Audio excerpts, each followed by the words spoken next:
Drifting at the intersection of time, space, reality, and fiction floats a yellow eye. Always watching, never blinking.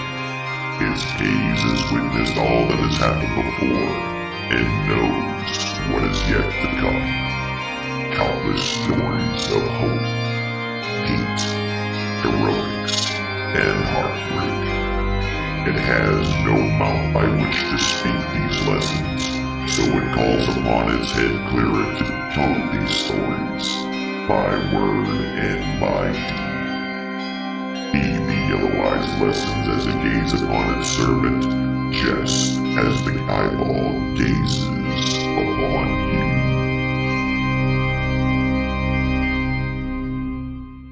you. Our story has already begun. Hello, my children, and welcome in. Thank you very much for joining us. My name is Alan the Yellow-Eyed, but tonight I am the Dungeon Master. It is episode 4 of a series of unfortunate decisions.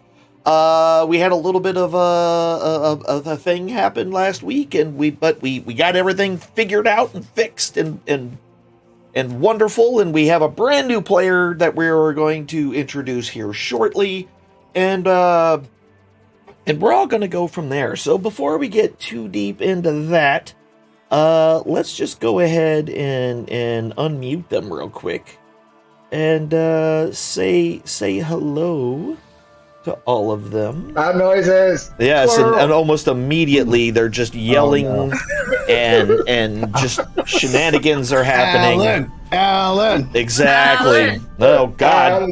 Rabble. Yes. Alan. The rabble has been roused, apparently. So, where the main group left off, essentially, there was a large battle. You essentially went down into this location where you were led to believe by another of your party, and you found a bunch of bandits in there, and you just got into a huge fight, and that's where things kind of ended for all of you. However, something else was happening around this same time, and we're going to get into that just a little bit. But before we dig too deep into it, let's say hello to our players. Brand new, directly below me, as you can see right there, is a Rusty Panda. Hi. Yep, she's brandis new.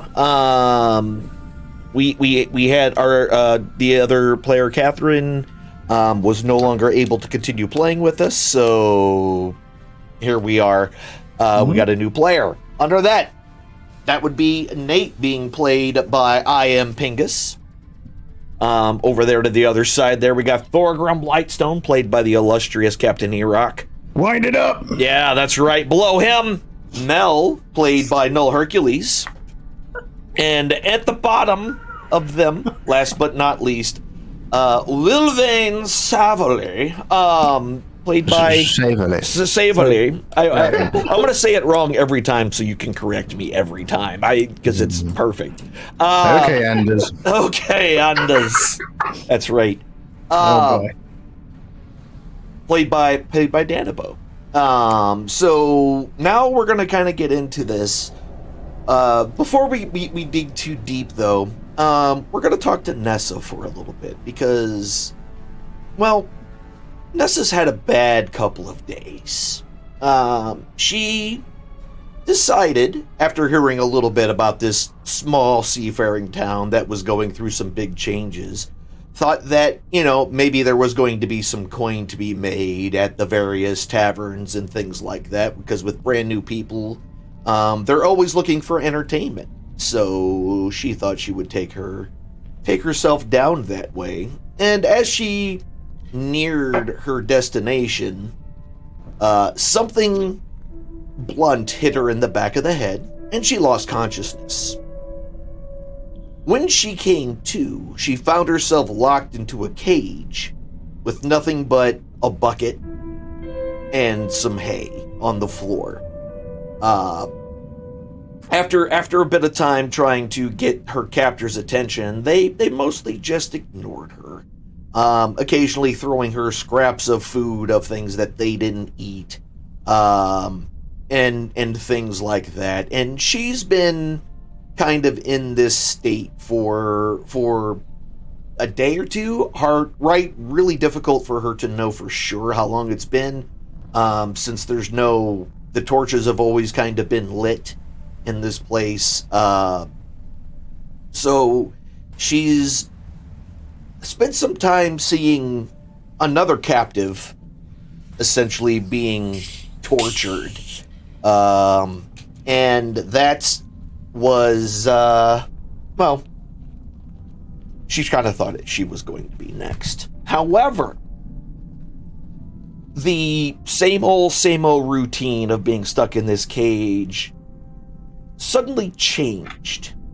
And essentially, it changed when, out of nowhere, a battle seems to have broken out. And this totally just wakes you out of your just kind of mind prison that you put yourself in to kind of deal with this whole situation. And you immediately hid under the small rough blanket that was given to you, which is pretty much the only thing you have other than the clothes on your back. Your things have been taken from you, however, you've seen them in this room. But you've, had no access to them. So you do the best you can to keep yourself hidden. And as this battle kind of rages around, and then after everything is said and done, it quiets out. And as it quiets out, you just hear the normal sounds of the dungeon, but then you hear some feet come into the main room in which you've been captured. And you dared to kind of sneak a peek. And when you do, you see a gnome staring at the torture victim that is still tied to the chair with a knife in hand. Hacksaw. A hacksaw in hand.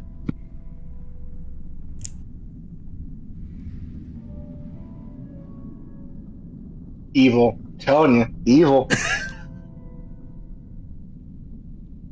So that's what you're seeing, Nessa. Oh, it's starting. Mm-hmm. Okay.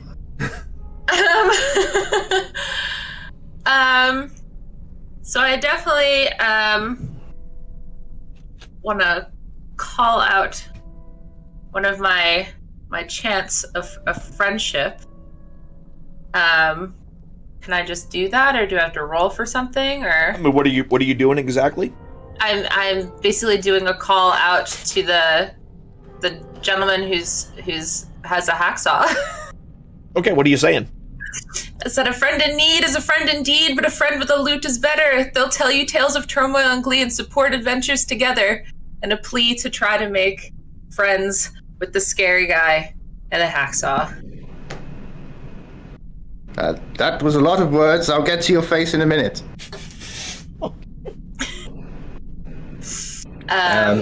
So since we're kind of there, you definitely also heard that, Nate. Being that you were, in the hallway. And matter of fact, let's kind of switch over to this map so everyone can see the map. Essentially over there in this hallway, and you heard this new voice that you have not heard before, essentially say that particular thing that I'm not going to repeat because I don't remember what it was. And say it again. Something, yeah, no, it's fine. So definitely something new that you have not heard before. But as you kind of turn to go, you feel a tap on your lower back.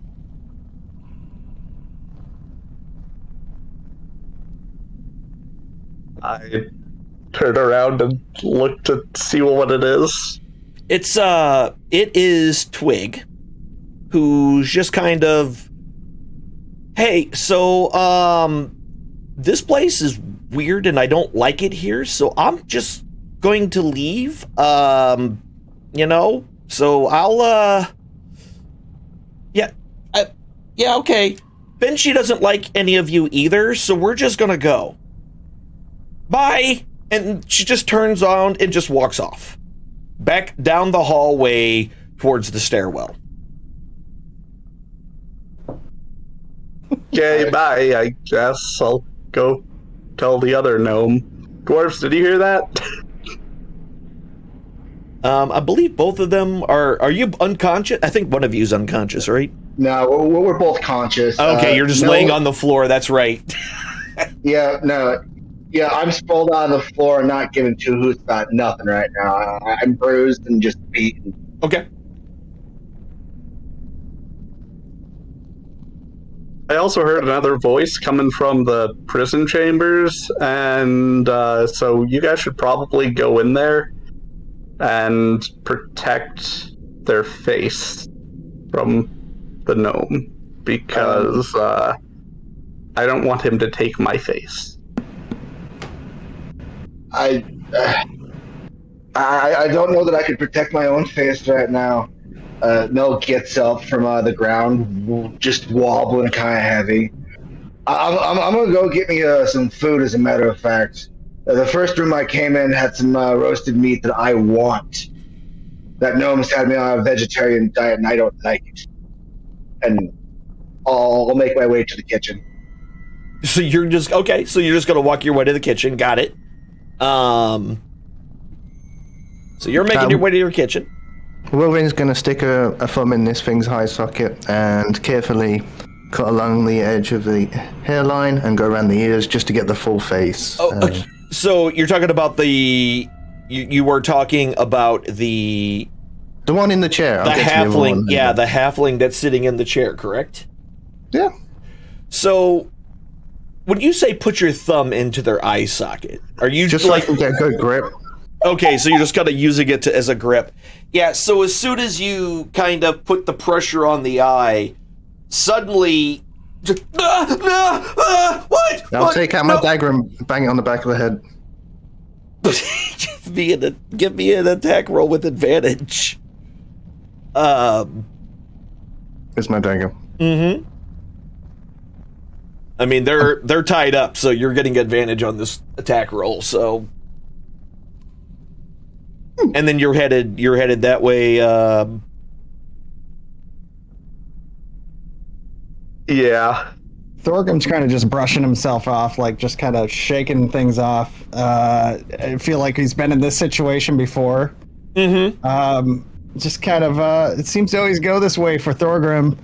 But he heard some commotion down the hall. Just wants to kind of get up and go check things out. Yeah, you definitely heard. You heard Nate yelling for sure. about something about another voice and somebody losing a face or something.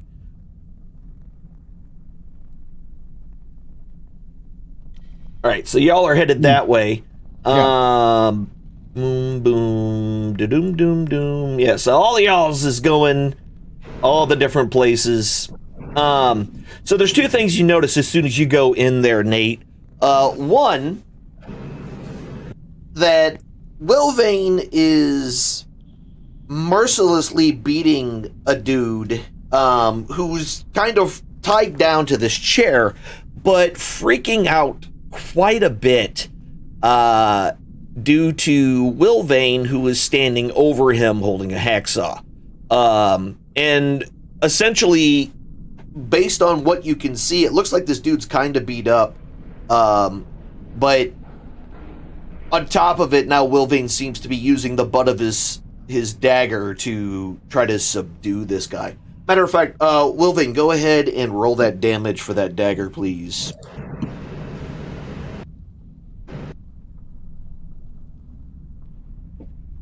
Yeah. All right. He's dead. So, with a fell swoop, you easily knock the halfling unconscious again. In the back of the head, not to damage the face. Mm-hmm. Understood. 100%. 100% understood. Oh, good lord. 100% understood. Not damaging the face, just in the back of the head. Nate, you clearly get a good glimpse of this happening. Also, Nate, give me a perception check. And give me a hide check, Nessa. Sorry, a stealth check, not hide. Okay, so Oof. Oof. Stealth. So it's going to be under your skills. Oh, yes, the skills button. Mm-hmm. All the way at the bottom. Yep. Here. Okay. And then you said which one? I'm sorry. Stealth. Stealth. And just roll it. Yep, just roll it for me. Should I just Double click it. double click it? There you go. There you are. Oh boy. Okay, so actually, Nate, so out of the corner of your eye, you see a scared set of eyeballs kind of poking out underneath a kind of rotting, mildewy looking blanket in one of the cages.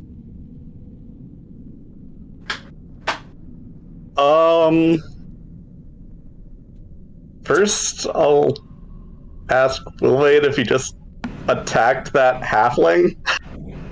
Yeah, so the halflings, this is the first time you've seen it, is literally tied to this chair. I was in there yesterday and couldn't even recognize he was a halfling. Oh, that's right. You weren't. Check. That's right. You were in there, and you couldn't figure out whether he's dead or not. Yep. But the fact that he was moving until he got conked in the back of the head with the butt of the dagger, that he was definitely conscious and freaking out a little bit. You shouldn't cut off his face if he's alive. He was tortured. He obviously isn't one of them. It came back to life. It was an undead. You checked. He was dead. And you Thorgrim- checked, and he was breathing. No, he was definitely dead. He was leaking. He's stone dead.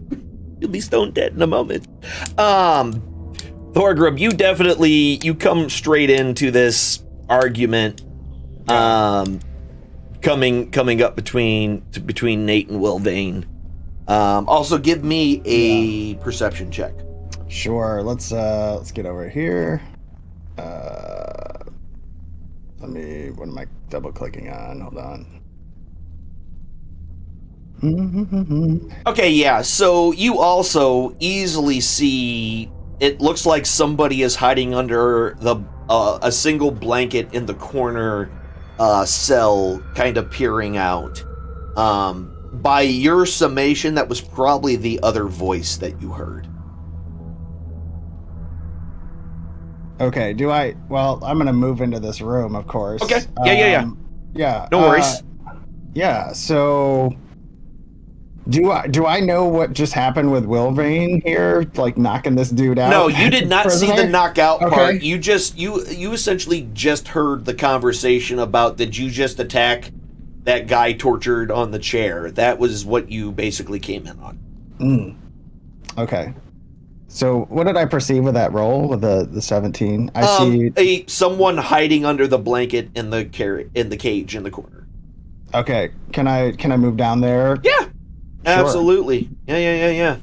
So yeah, you could move down in front of the cage. Now, so you've got a dwarf you've never seen before, kind of heading your direction.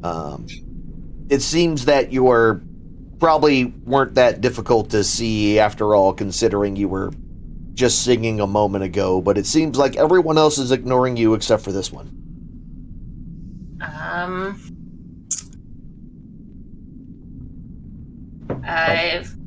Mm-hmm. say hello. Hi, hello. How are you? Hello, Please don't hurt me. Are you okay, young miss? You seem to be trapped in a cage. Sorry. Was that Yeah. her? Or was that... No. No, that was me. My bad, you guys. Needy doggo. No, I come from a land not far from here, and no one thought I'd have to live in fear, and who would want this smile to harm? This bosom and wit represent my charm. That was amazing. Hey, I have a question. Oh, sorry. Real quick. Yep. Can you cue me in a couple of minutes in game time? Just. Yeah. All right. Cool. Thank you. Okay. A little BRB sitch. Yeah, no worries. All right, go back to what you two were doing. My apologies. Okay. Pretty sure you told me I was amazing. Yes. Yeah. Yeah, that's what you heard. We gotta get you out of this thing. Are you okay, young miss? I am fine. Just for some bruises, but otherwise I'm fine. These are some unsavory folks down here. So I want to try to open this lock. Is it locked? Oh, Like, it is locked. It's okay. absolutely locked. Is There is a padlock sitting on it. It actually looks like the only working lock in this entire place. All the other ones weren't really in any kind of. Are there any corpses around here that might have keys, or is there a panel on the wall that might have a key set on it to pick up from? I've got a corpse. It's not even dead. It is now. Does I he mean, have keys? It was dead. Does he have the keys? Keys to what? Any keys to these locks and these cages here? Can I get its face first? He's still alive. wait. You're not going to cut off his face. It's definitely Down the dead. saw. Check again. Check again. Fine, I will. And probably fail miserably. But details. All right. Hey! So, taking your, you can definitely tell. You can see the gentle rise and fall of the chest of this individual. They definitely do still seem to be alive and breathing, but definitely No freaking way. But It's dead. All right. Wait. It's definitely dead. Did you just attack the?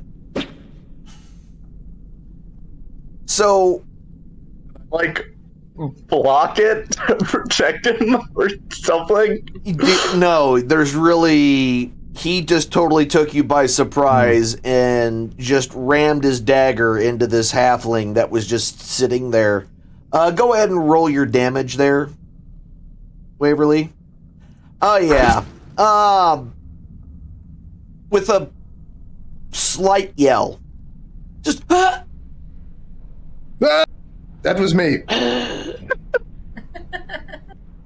And I hear then- any of this going on? no, not really. Not from where you are in the kitchen. Now, Familiar, roll it over and check for keys. I want to start making my way to the group at this point. Okay. I just stand there, speechless. Okay. You're stuck on the wall there, Mel, so you're gonna have to move yourself so you're not. There you go. There you go. Yeah, so you start making your way up. As you start getting closer, you can hear some commotion happening in the room. Got hunches of meat. Orgrim, you hungry? Moving. And I just show some of the meat that I have. You want some? Don't have the stomach for it right now.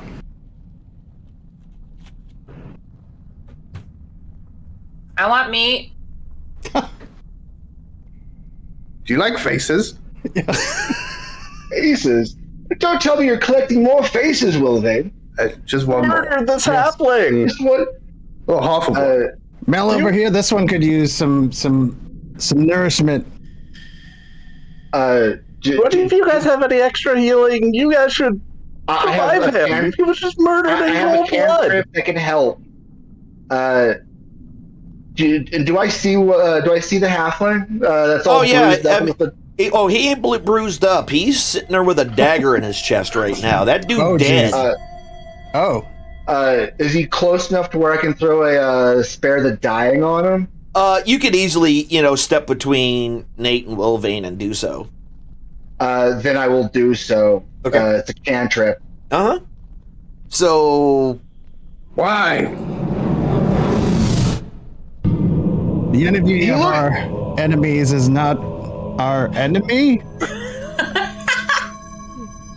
This looked like a fresh wound, and he didn't attack me.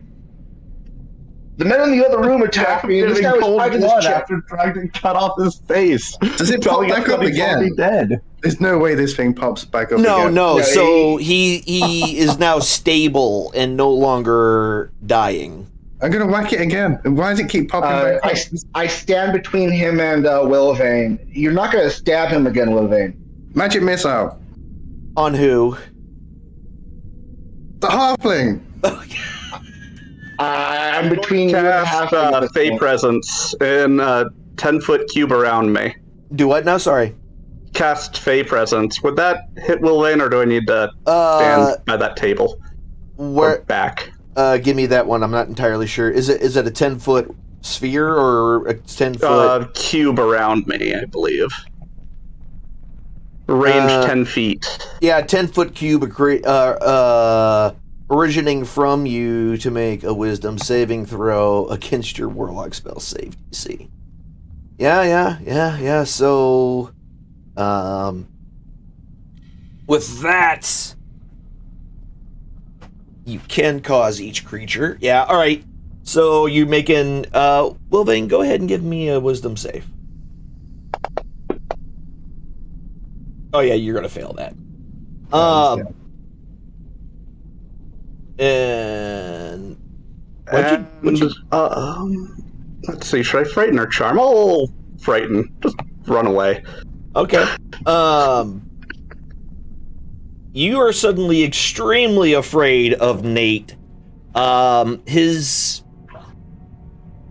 face contorts and twists into a horrific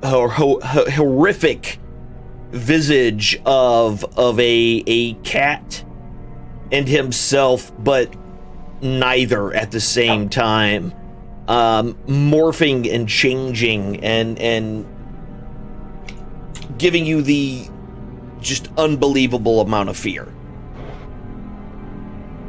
They'll only move 30 feet with a 120 feet with a 120 feet magic missile, so either way, I run away. Okay. Yeah. You're just afraid of Nate right now. Nate, did you back one off? Moves away. I can't move. There's some kind of thing blocking me. Oh, it's the got it. Yeah. There we go. I had to click it. Go away. Yeah, I don't know why I did that. All right. Yeah. Okay, cool. Can I see what's going on or no? Oh yeah. There is a lot of. It's like the 25. Three Stooges. It's like the Three Stooges happening, up there, and yeah. You gotta watch out for this one. He's not all quite there. Yeah, I can see. There once was a man who tore faces. It didn't matter their races. He scared all his mates. He carves out their face, and he didn't realize the harms it would cause them. Ridiculous. Well, I'm glad that you got this handled, Nate. Orgrim, you said you needed meat with your new friend in that cage? This one's been taken against her will. She needs some substance. If you've got anything. I take out one of the haunches of meat that I have and try to patch it through the grate in whatever way that I can. Yeah, maybe I can get that lock too. Does the lock look like it could be smashed off the big old hammer? I mean, anything can get smashed off if you hit it hard enough, right? All right, yeah, no, I can dig it. I will swing upon that lock to try to break it. Okay, mind your eyes and mind your ears. Go ahead and just roll damage. I'm gonna make you roll to hit this thing. It's not like it's moving. Oh, the wrong one. Sorry.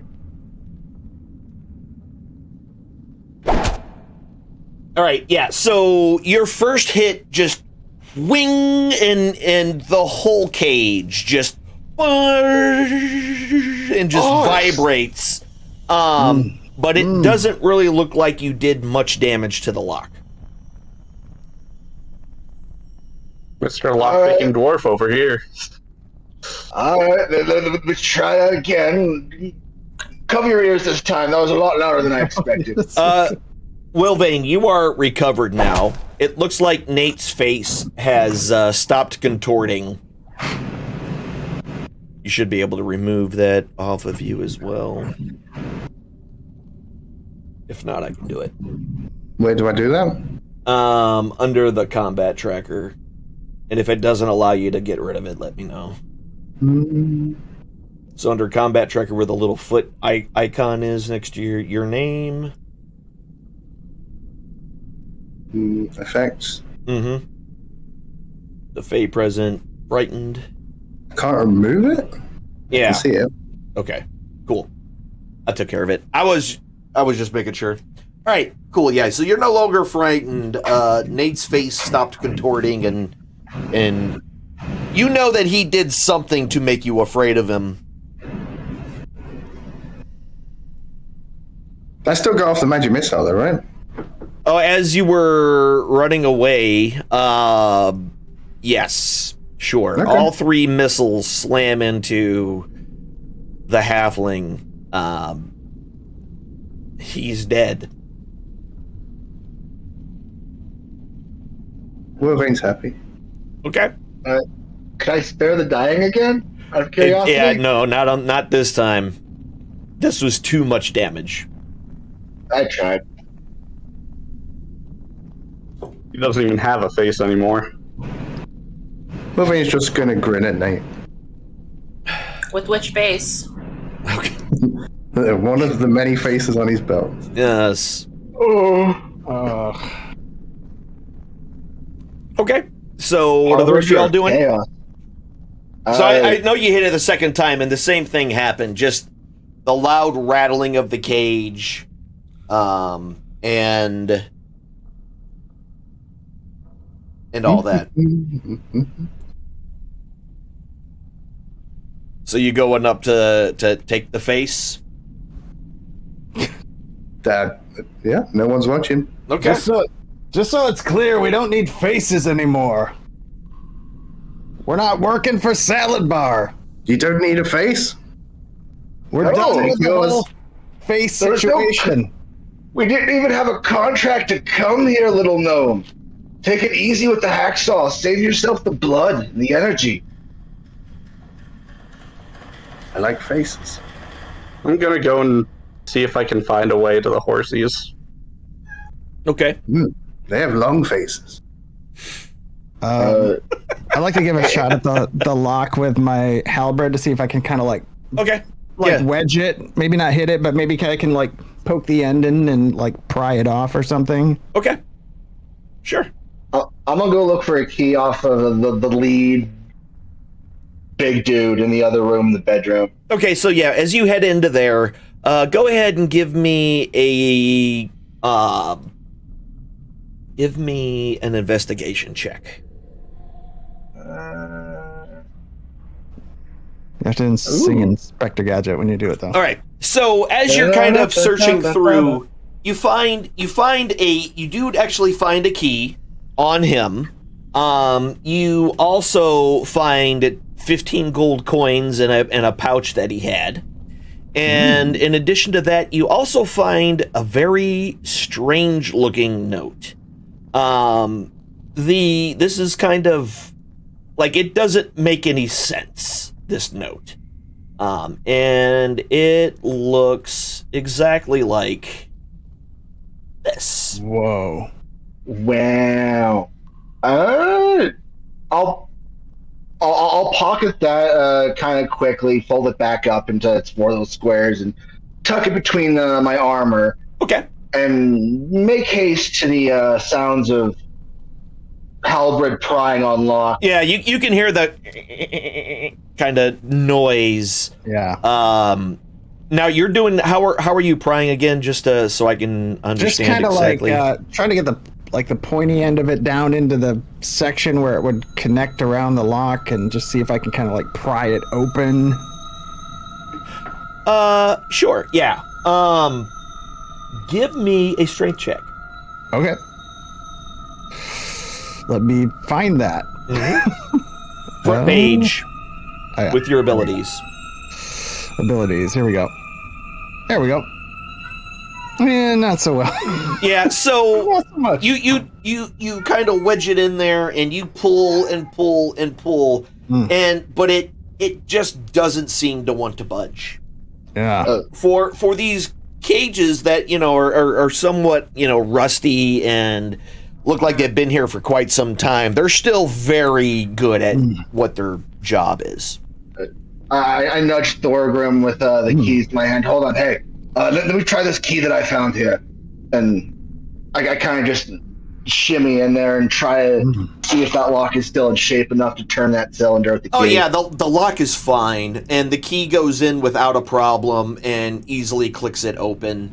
While that's happening, Nate, you have found yourselves in what you could only probably describe as a makeshift barracks. There are a bunch of cots, kind of laying around. Looks to be a half-played card game on the small table in the corner, and not much really out of the ordinary catches your eye in here. So no, like, personal belonging. No, you don't type of see thing? like no foot lockers, no chest, no anything like that. You do find a couple of pair of boots that likely belong to probably one of these bandits that were, asleep or something and had their boots off, and they went to fight you, without shoes on. But other than that, I mean, at first glance, there doesn't look to be any kind of chests or boxes or anything. And no way to the horsies in here? No, it looks just it's what you see. It's a bunch of things. Yeah. All right. So then these bars that I can't do anything with.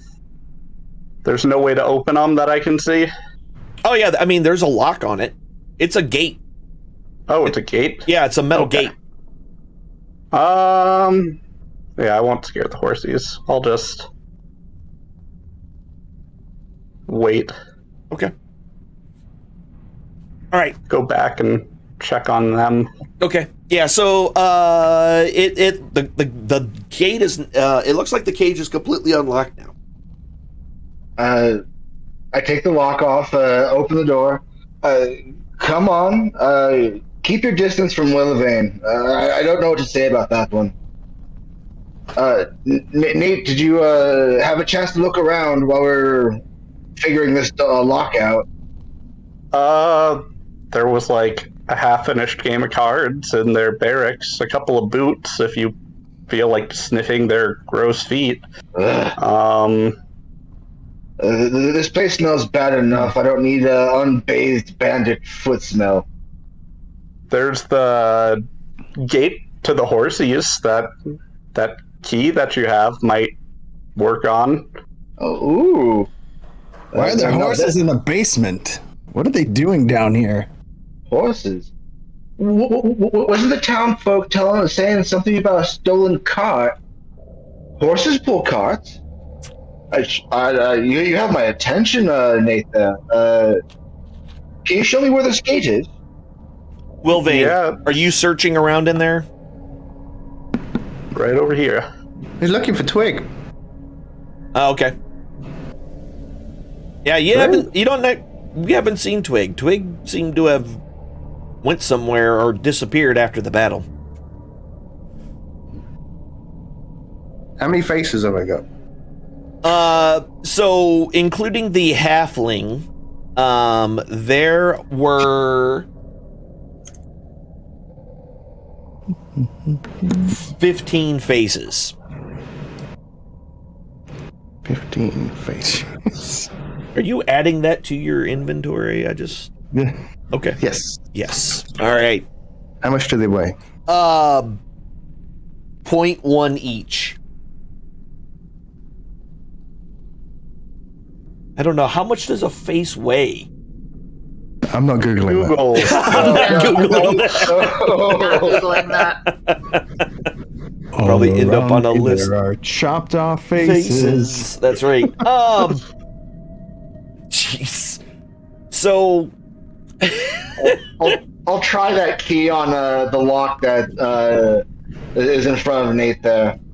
So, as you kind of get it close, you can tell that the lock on this one definitely is of a completely different make. And it looks like it takes a different kind of key than the one that you have in your hand. It doesn't have that standard kind of barrel with protrusions off of it. It looks like something round goes inside of it. Did the key not work, or are we talking about a different lock? Different lock. The one. Oh, okay. Thank God.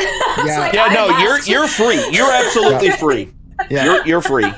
I pieced out. Yeah. Yeah, so last time there were some horses up here where Nate is on the map, so. And there's a gate. There's a gate going across, but you can't quite see that yet. You just see everybody else kind of crowded around this spot, the hallway.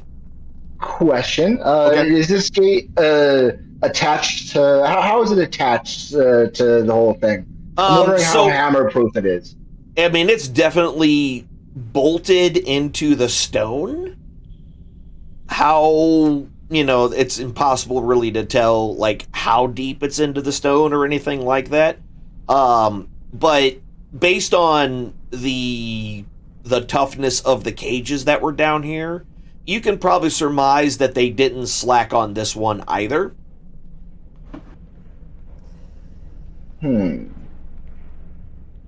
Well, we'll point at Mel and say, Fulgrim, there's another bandit behind you. Maybe we should take its face.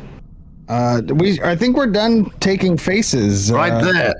We're not working for Salad Bar anymore. We are no longer on the quest that we completed already with the faces. Why would a salad bar need faces? There are no more bandits here. Only allies and a crazed gnome. Behind you. I'm Nessa, by the way. Like, no one even bothered to ask her name. They're just arguing amongst themselves. I would like it if you did not take my face. That would be excellent. I would also like it if you didn't cut off living people's faces anymore. Yeah, I'm against attack us first. I think we're done with the whole face situation. Like, if we could keep them on the things and whence they came, that would be amazing. There are no more bandits here, little gnome.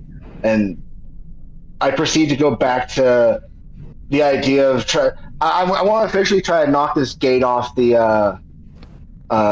its hinge. Okay. Focusing on the hinges themselves. Yeah. So this swings inward, so the hinges are on the other side. Son of a bitch. Well, I got nothing else. Maybe we should search this place a little bit more. See if we can't find a key to this place. Can I use the unseen servant to help us out? What do you do? Well, it says that you can mentally command the servant to move and interact with an object. Mm-hmm. And it can perform simple tasks that a human servant can do, Yep. like fetching things, cleaning. So I'm just curious if it could, like, pick a lock. No, it doesn't have any kind of skills like that to pick a lock. Okay. Ooh. Question about spell mechanic. Okay. If I used my Artisan's Blessing to create an item, would I be able to create that item between the door and essentially use the magical expansion of said item to pop it off its lock because of the expansive nature of the spell and the items that I'm making? So it would more than likely just be fused into the door as part of the creation if you did it that way. You make a key? Only if I've seen the key. Only if I have the key itself. Can Nate, I go searching? Yeah. Go ahead. Where are you searching in that room? I would just like to search for my weapons. Oh, okay, yeah. So you know where your stuff is. It's actually on that southern wall, thrown unceremoniously into the corner cage opposite of where you were. So. How do I move myself again? Yeah, don't worry about it. You're fine. Okay. Just so it's easy to go down there and you can collect all your things. They went ruffled through it, but there was nothing in there that they really cared about. Okay. So I've got my bow and my... Mm-hmm. Okay, great. All your weapons and all that stuff. Cool. Sorry, resume. My apologies. No problem. That's happening. Yep, that's all the things. Nate, what you doing over there? I saw you moving around. So I'll search this room to see if I can see a key or anything that looks like circular that might fit in the lock. How you doing that? Just looking around, not searching like the bodies or anything. Give me a perception check. Frustrated Mel is just taking the swing of the hammer at this point. So looking around the room, this room itself has there's 4 candelabras in the corner. It's only slightly fancier than the barracks room, just because it seems like it has an actual bed in here. However, you can definitely tell that the mattress is pretty old and does not smell great. But you also notice that the wardrobe that is in the room is slightly ajar. I'll look in the wardrobe. Okay. As you kind of open it up, it looks like there's just almost nothing in there, except for a small cylindrical object with a kind of a bunch of grooves in it that form a pattern. And I thought this would be hidden under the bed. Help.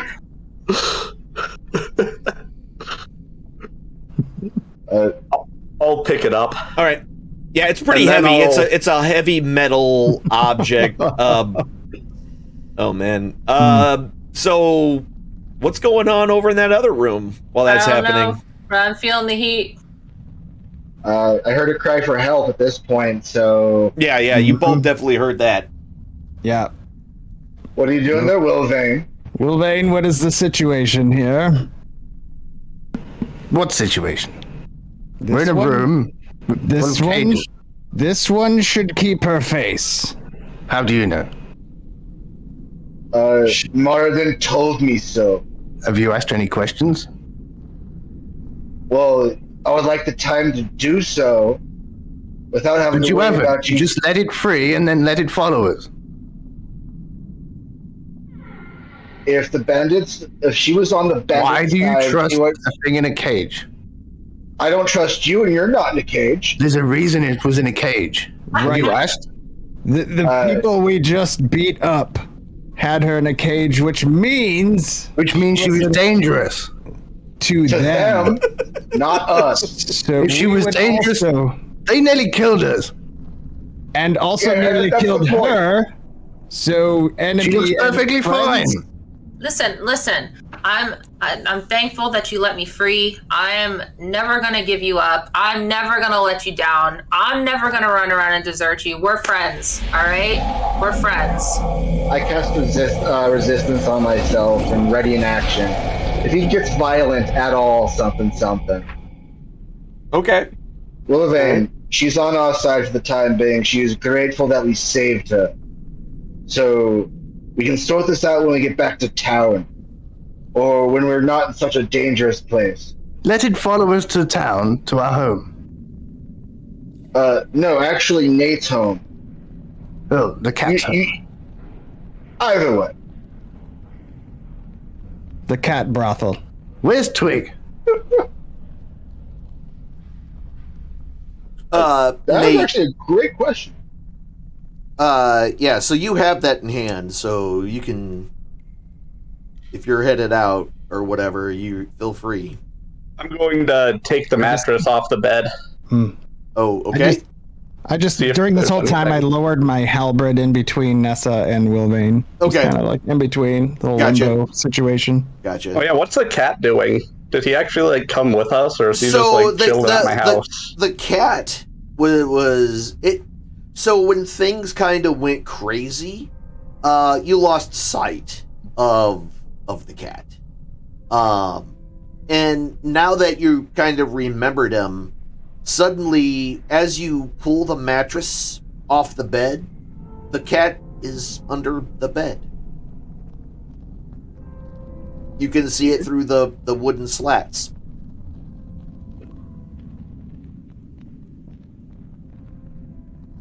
Just sigh. If I was stronger, I'd put the mattress back on, but Gotcha. And then I'll as you flip it up, the sigh. cat's just like meow. More inquisitive than anything. well, I guess I should have expected that nothing would be under there, since I already have the thing that should be under there. These Alright. bandits have no shame.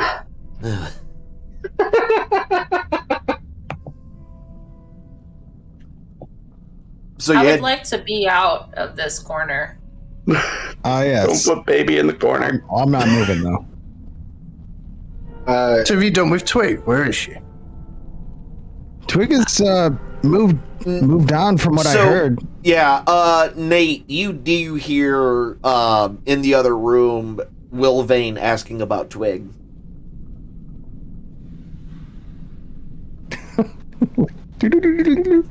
He said that she's done with us because he's scared that you keep on cutting off Yeah. her. What did you do to your face? She's, scared you're going to cut off her face. Have you frightened Twig off? I know what you can do. And we know what you can do, and she knows what you can do, and that is why she is gone. Then he just leaves. He just turns around And now he's gone. and she left because of you. And then he just walks away. At this point, I would like to grab the Willivane by his collar, the back of the neck, and just start pulling on him. Let's go. Let her free from this place. She It's can more of leave, a. but she's not following me. Oh, she doesn't have to follow you, but she's coming with me. Ma'am, we're going back to town. Then Despite may what you this die gnome safely did. in your sleep. If you have anything to say about it, little gnome, I will more than likely die in my sleep. But I know where I'm going after my death. Well, Do you? yes. I hope you enjoy the abyss. And There is no afterlife, so yes. I put one hand on the gnome's head and put the other hand out, reaching for Nessa. Come on, Nessa, let's go. Trying to pull Only a him- fool her- believes in gods. Forgrim. I will follow you into the dark. Yeah. So he keeps calling you Thorgrim. Yeah. So are you? Are you resisting being drug at all, Wilvane? If he pulls me, he's not gonna. No, I'm not pulling him at this point. I just put my hand on his head, pushed him down a little bit, and pulled. Then he's gonna get fireballed if he's actually physically attacking me. Yeah. No, I'm not attacking you. I'm pushing you down to the ground. Oh yeah. So you're doing a grapple. That's what you're trying to do. I'm not trying to hold him in place. I'm just like holding him down long enough to pull her out, something like hand in hand, you know. He's 2 foot tall. What do you mean pull her out? I'm 4 foot tall. I'm just a little bit over, man. It's a 5 foot square. She could just step around. He's a tiny man. Remember the 5 foot thing. The reason why that's like for combat situations. Essentially because, with spinning weapons and all that, you control a 5 foot space. However, when you just walk straight past. Yeah, you can easily walk past people. That's the same reason why you can move through friendly spaces. Because you're not necessarily taking up the entire 5 foot square. However, but once you have weapons in hand and swinging them around, that's just your area of control.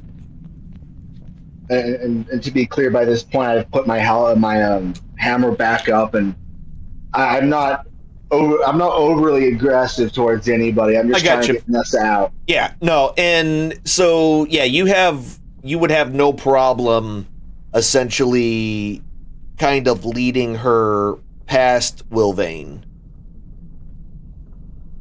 without Wilvane necessarily moving.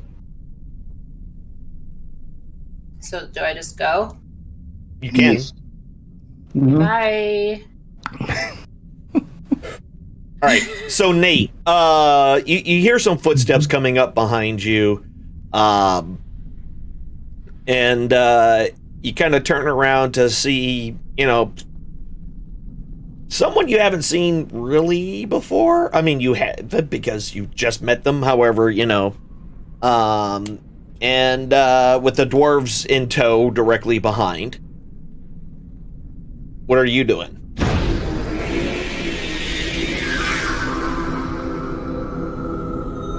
I'll just put the key in the lock.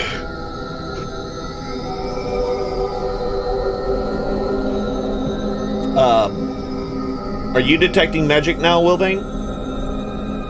No, Wilvane's checking out this new person to see if there's anything arcane going on. He's got out his little gem and he's looking through it. I gotcha. Yeah, so nothing. The only thing that you see in this vicinity that radiates any kind of magic at all is the hammer that Mel has.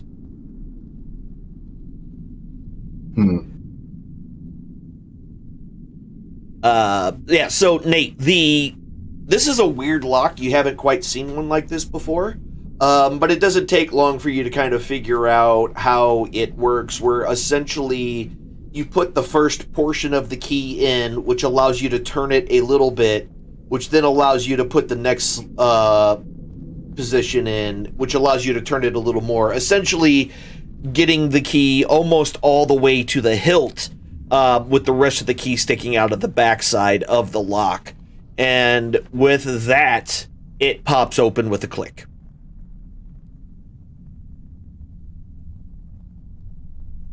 I'll go in and say hi to the horses then. Okay.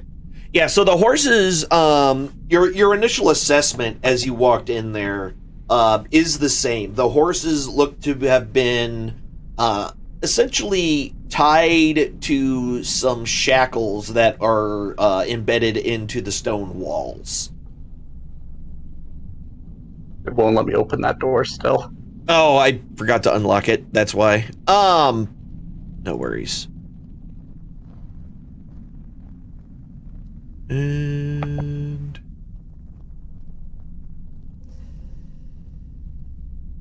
I don't remember how to do this. I have to go in here.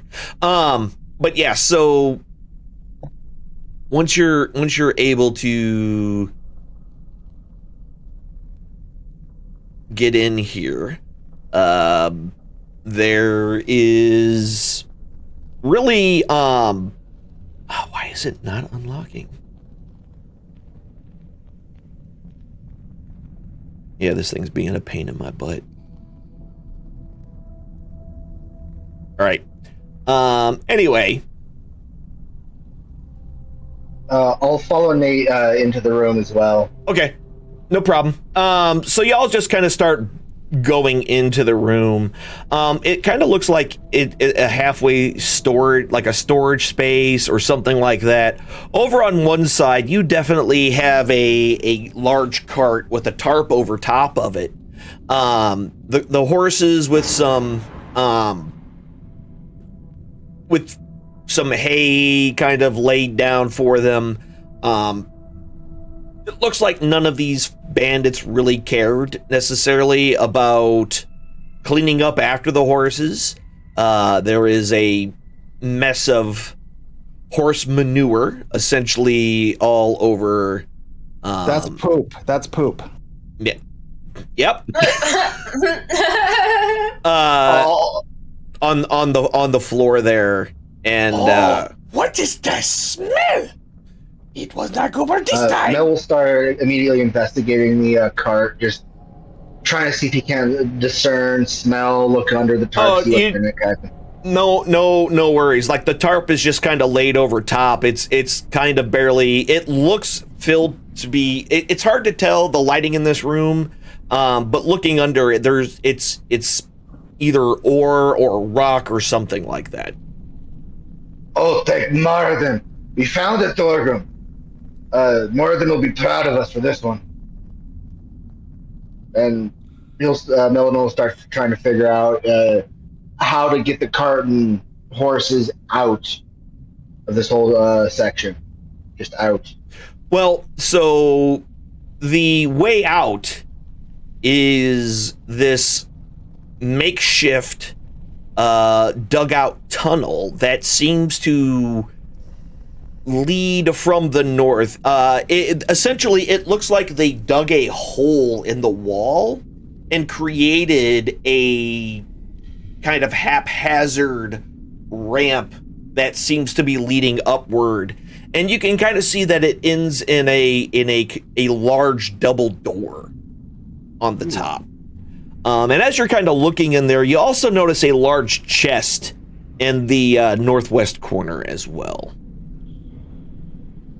Is it because I'm not one over that I can't see all these things that you're saying? Yes. That is absolutely the reason why. 100%. Yeah. Okay. You see what your character sees, kind of. Yeah. Okay, so I can move over one, yeah? Yeah, you should. Yeah, it's fine. Oh, okay. Just pile up. Yeah, I'm trying to. For some reason, it's not letting me unlock this door, which is. Are you able to remove it altogether? Out of curiosity. That's what I'm about to do here. So anyway. Thorgrim Lightstone, Miss Nessa, stick with us. The dwarves, you'll be okay. If we find our way out in the sun, will it make me run? I told myself I'd come back from then, and to nature's dead, I'd be born again. I can't speak to that, but I will make sure no more harm comes to you. Gonna pet the horses. Oh yeah. The horses are completely domesticated. They don't seem to be upset or spooked around humans at all. Thorgrim, come here, Thorgrim. Doop, doop, doop, doop, doop. And check it out. And I pop open the chest just to see what's in it. So, as you pop the chest open, oh boy, we're screwed. It's a mimic. Ass in our faces. Hold on, I'm rolling some things. Give me a second here. Why every time I check a chest, every time I should know better through campaign. So when you open it up, the first thing you notice is that it's absolutely filled with coins. Just a ton of coins. You also see some, a bunch of, looks to be quite a few gemstones in here as well. Thorgrim's eyes wide as saucers. Mel immediately throws his sack over the top and starts gems, a couple of gold pieces, just shiny things, just losing his mind. By the way, you all easily see, except for Will Vane, who's in the other room. By the way, what are you doing, Will Vane? Yeah. He's been walking around detecting magic. Okay.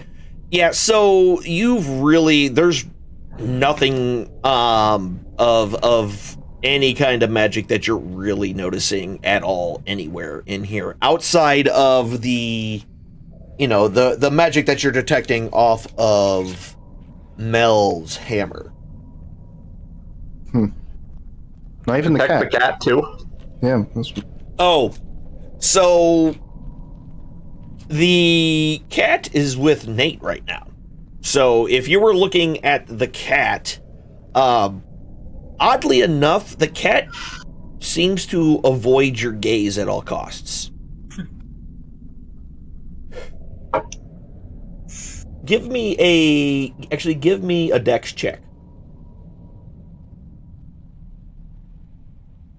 Strange, I've done this before.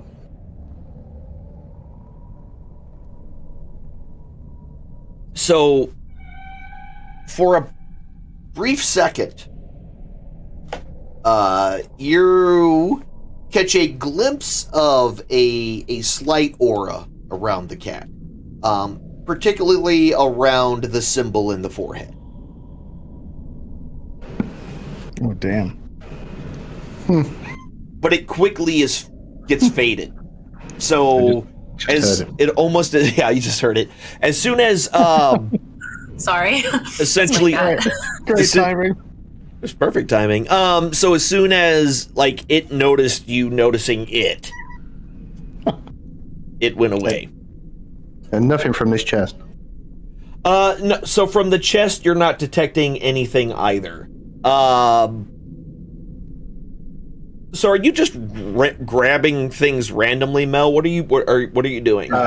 I'm focusing on any gems and whatnot. Yeah. Do I notice Wolvane? Even if it's just footsteps coming this way? No, you are pretty much set on this chest and the coins and gems that are inside of it. Yeah. Give me a perception check, will you? Yes. Not persuasion. No, not persuasion. Yeah, no, not persuasion. Okay, yeah, so you right off the bat are able to make out 3 pretty much right on top that you are able to not only identify them as gems of some sort, but also quickly kind of grab a hold of them as well. And one of them is a moss agate. Ooh. One of them looks to be a light pink rhodochrosite. And then a nice opaque light lapis lazuli, with dark blue with some yellow flecks throughout it. Lapis lazuli. Lazuli, excuse me. No, that's not how it's said. That's how I say it. You're Okay, fine. I don't know. I thought it was lazuli. Maybe I was wrong. No. So you were able to kind of grab those very quickly right off the top, with your ability to kind of see them and instantly.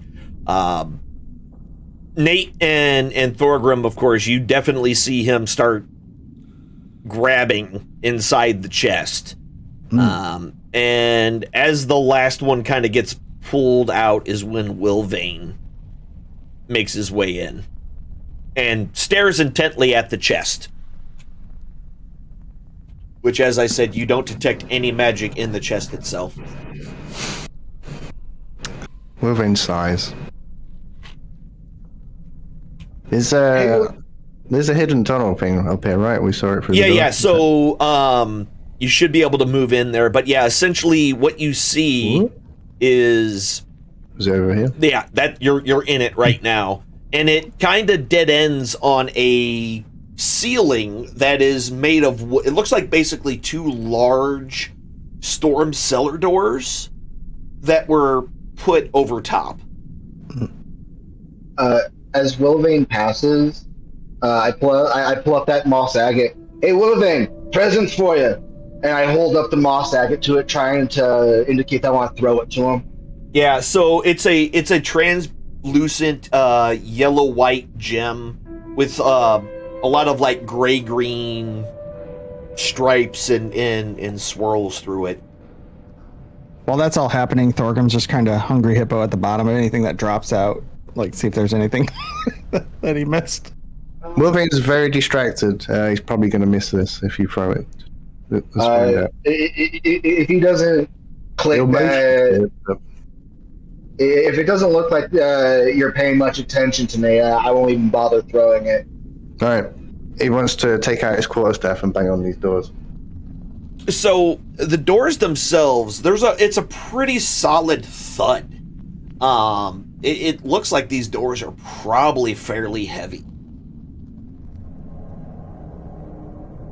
And they're made of a sturdy wood.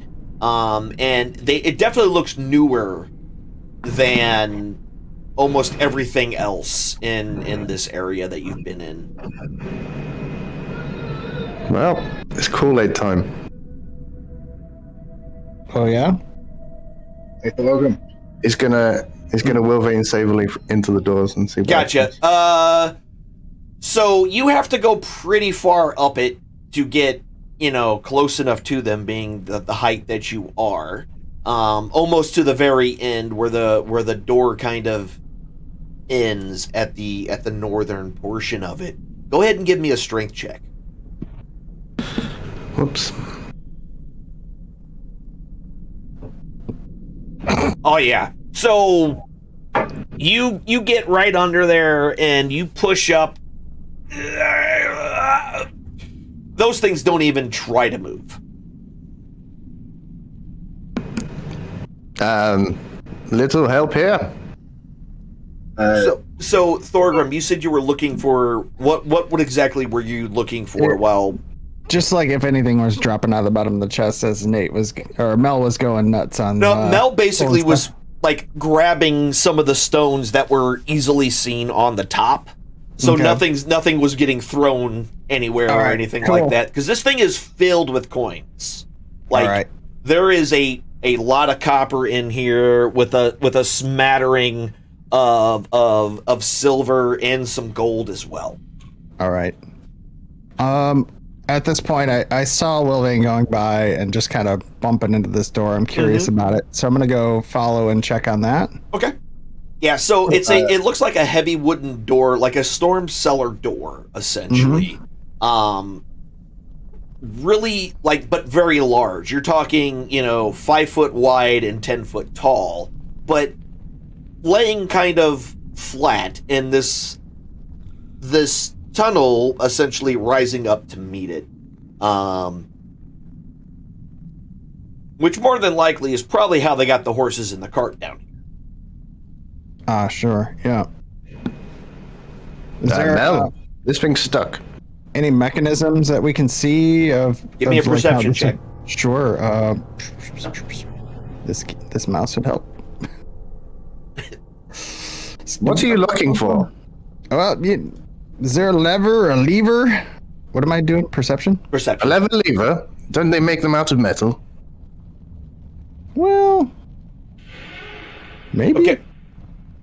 Look for a metal one. There won't be a leather one. Try again.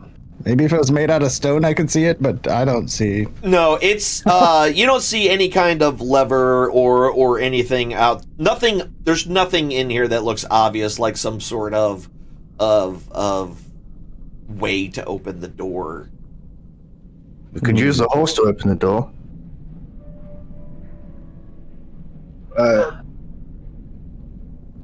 Would I be able to drag this chest at all, or is it just too weighed down? Oh, this thing.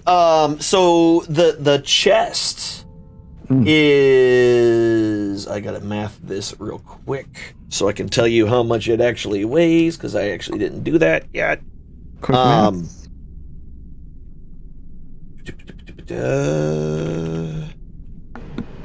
I mean, because like I said, it's filled to the brim with so yeah, this thing, you know, this thing is close to 100 pounds. It's weighed down. It's pretty. It's filled, like I said, to the top.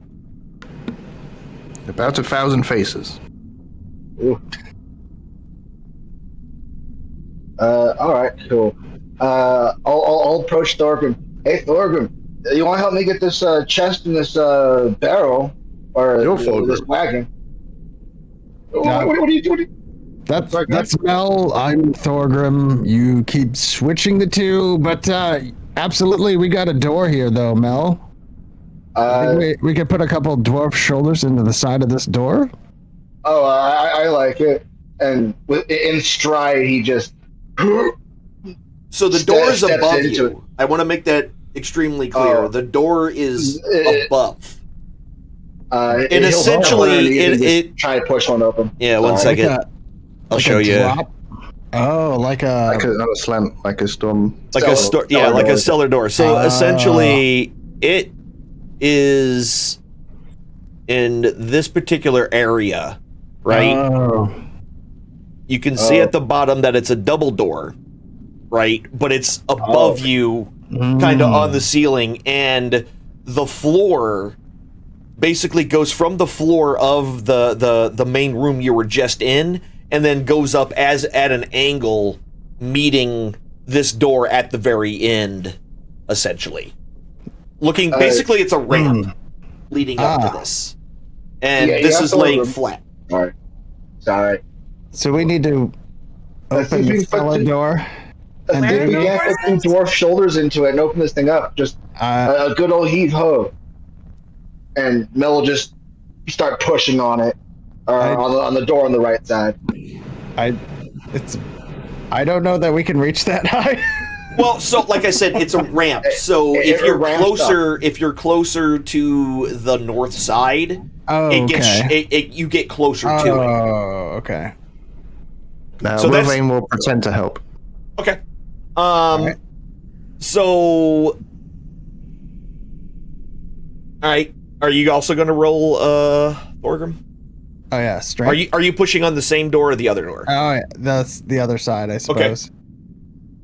Okay. So you're looking at like this. Hold on. Yep. Just need a strength check from you. Nope. All right. So with a mighty grunt, Mel is with a quick shove kind of starts the door to start to open, and as it kind of pops up, it seems like something kind of takes over the momentum and continues to open it the rest of the way. However, Thorgrim, you kind of popped it up, but not. It doesn't seem like you got past whatever threshold exists that would make this thing continue to open on its own. So now you have one half open.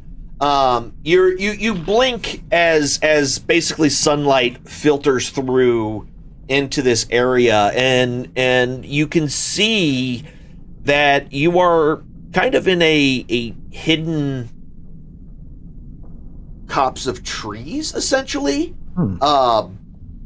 It looks like from the open door you can see that they have loosely piled dirt, leaves, and some dead shrubbery thrown on top of the other door. But you do seem to be like inside of a bunch of trees, I guess. You can also see the rope that is attached to the door, both doors, matter of fact. There's actually two ropes on both doors, and each one leads up to a large barrel that is kind of pulleyed around one of the trees. So it looks like they kind of have a counterweight system set up for this. So you don't have to completely get it all the way open by yourself. It seems like once you get it past a certain point, gravity does the rest for you.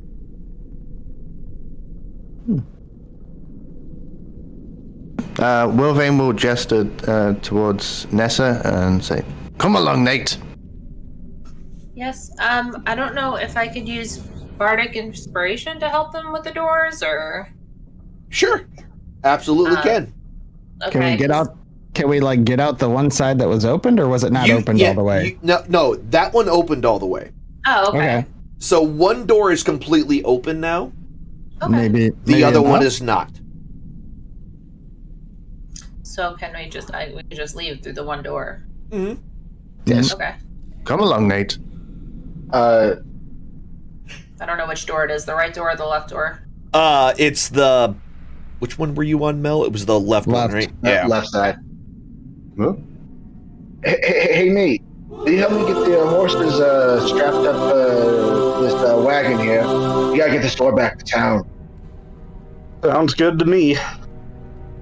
I'm gonna set my time with Nate here to get the horses ready to go. That cart.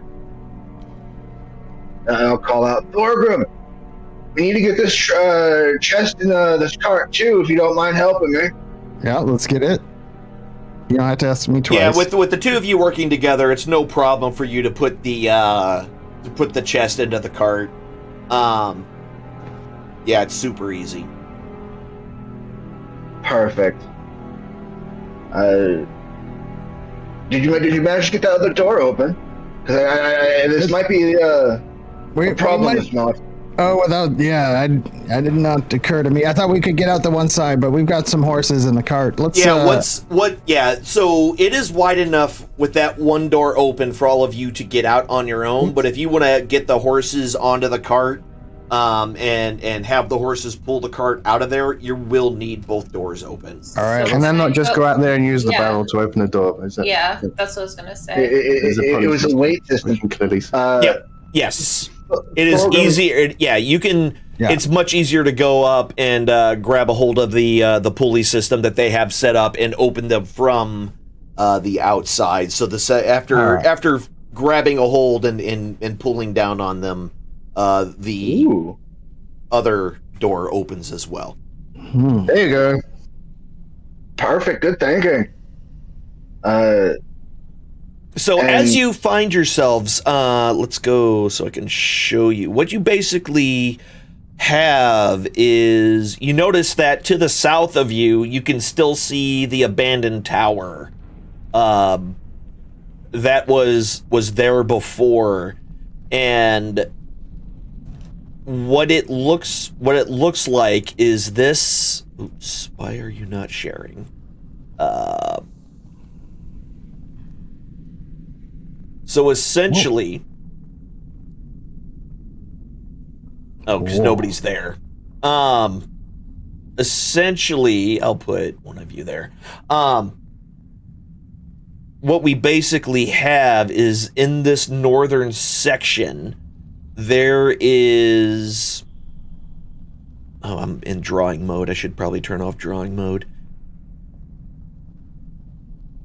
And we'll grab Wilvain, and we will put Wilvain. You find yourselves up in this group of trees. Through the trees themselves, I'm just going to hit open these. Through the trees themselves, you can actually make out the tower to the south of you. Oh, we're making out. Yeah. Wait, what? No sign of Twig? No sign of Twig.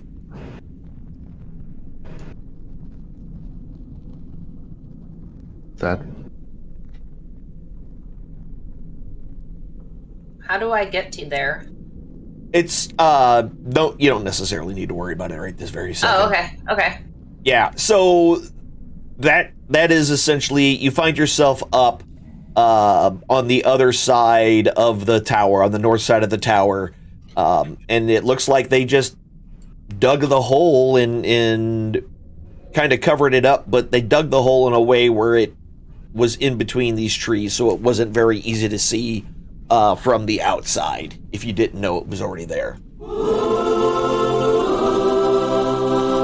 would like to go outside.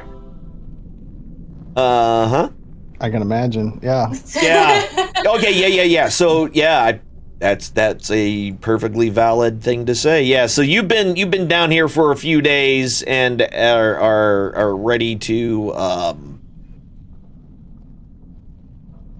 be out where it's.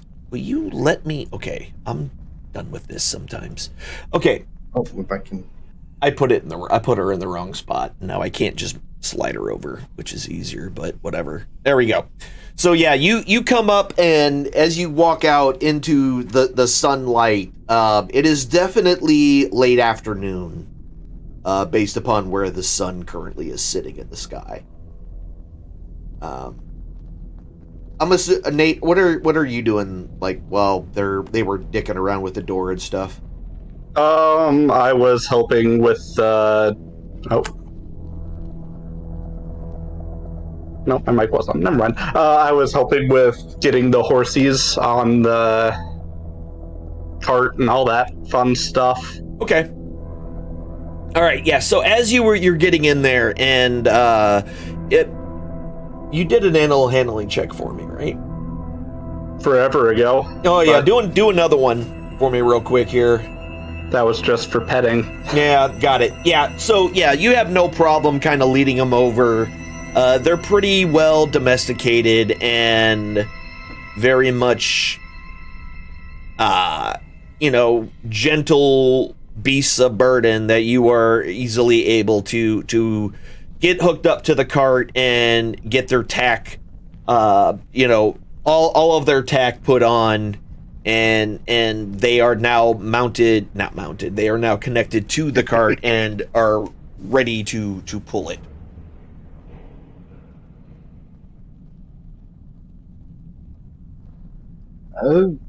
I'll start to lead the horses out. Because totally concerned about the labor of the dwarves and the mine and all that. Yeah, I'll just hop on the cart. What's that? They've left me alone with the new person outside. Try talking to me. Well, no. So Thorgrim is right there in the doorway. That's a pity. Okay. Mm-hmm. Pity? Wilvain will look over Nessa and Nate, have you done something with your hair? Speaking of, what do you look like, Nessa? Explain what you look like to us. Oh, wait. I got this written down.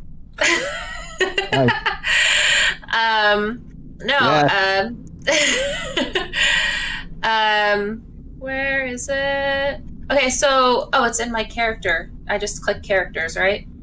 Mm-hmm. Sure.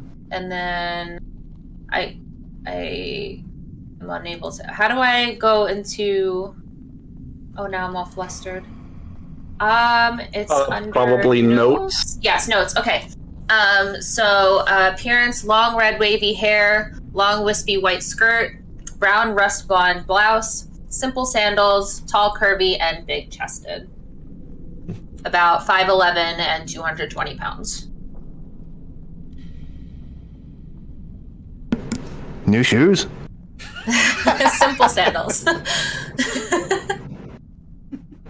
Anyway, Nate, let's go back to the cat's house and see if Twig's there. Yes? Come along. Can we leave out of this place? Yeah, no, it's fine. So yeah, it's once you're able to pull the cart up, the cart is the ramp is set up exactly so the cart easily just glides up onto the road, and all of you can easily head back to Salt Marsh from where you are. It'll take a few hours, and you'll get there right around evening time. Do y'all have any conversations or anything while we're headed back into town? Little more than cautioning Nessa about Wilvain. Just be careful with that one. He's very confused. Wilvain will continue to talk to Nessa on the way like she's Nate all the way, and warn her about the okay. The new person. Okay. So Nessa, essentially Wilvane seems to have confused you as somebody else. Okay. And he keeps calling you Nate. Okay. Are you playing along with that, or? To be honest, I didn't realize he was doing it, so I guess I'm playing along with it, because I didn't realize he was doing it. Mm-hmm. He was talking to you the whole time when he was saying, "Let's go, Nate." He's been talking to you this whole time. Yeah, let's... He suddenly stopped being so, and he's also kept saying to keep an eye out on that other one, that new one we just found. So essentially, he's been talking to you as if you were Nate, warning you about yourself. Oh, interesting. Okay, yeah, I mean, I'll happily play along and try to keep my bardness to a minimum. Okay. Quick question. Yes. Didn't you say something about us getting inspiration after this last fight? Or Yeah, am I was actually going to do that when you got back to town. So with that, you all head your way back to town, and you pull the cart. Well, you get up to the main gate, and with that, we're gonna go ahead and take our break right now. It is 10 minutes to the hour, so we're gonna give it 15 minutes. We'll be back. Go take a break. Go take a potty. Do whatever it is that you do. That's right. I'm a grown man, and I said potty. Yeah, we got In it. front of. All right. Everybody got a potty. That's right. And as you make your way to the main gate, one of the first things you notice is a familiar face standing watch at the gate itself. Oh boy. And as he sees the group of you kind of walking up, you could see in his eyes that he is not excited about it. He's very scared about what may be happening in the next few minutes. And with that, as you get closer, essentially, he holds up his hands and immediately his eyes turn to Wilvane. Because Wilvane has a cornucopia of fleshy bits in his belt. And I'm not going to ask, but that's not a sentence I ever expected to hear, but go on. Is there a... Why are you... Okay, listen, I just have... What's in the cart? And if you tell me it's faces, I'm going to throw up. It's ore. Rocks and ore. Don't worry about it. Oh, thank Krogan's wetness. I am so relieved to hear that. So, okay, so it's a cart of ore and the little one with... Wait, where's the other little one? That is a great question. We replaced her with a newer model. Don't worry about it.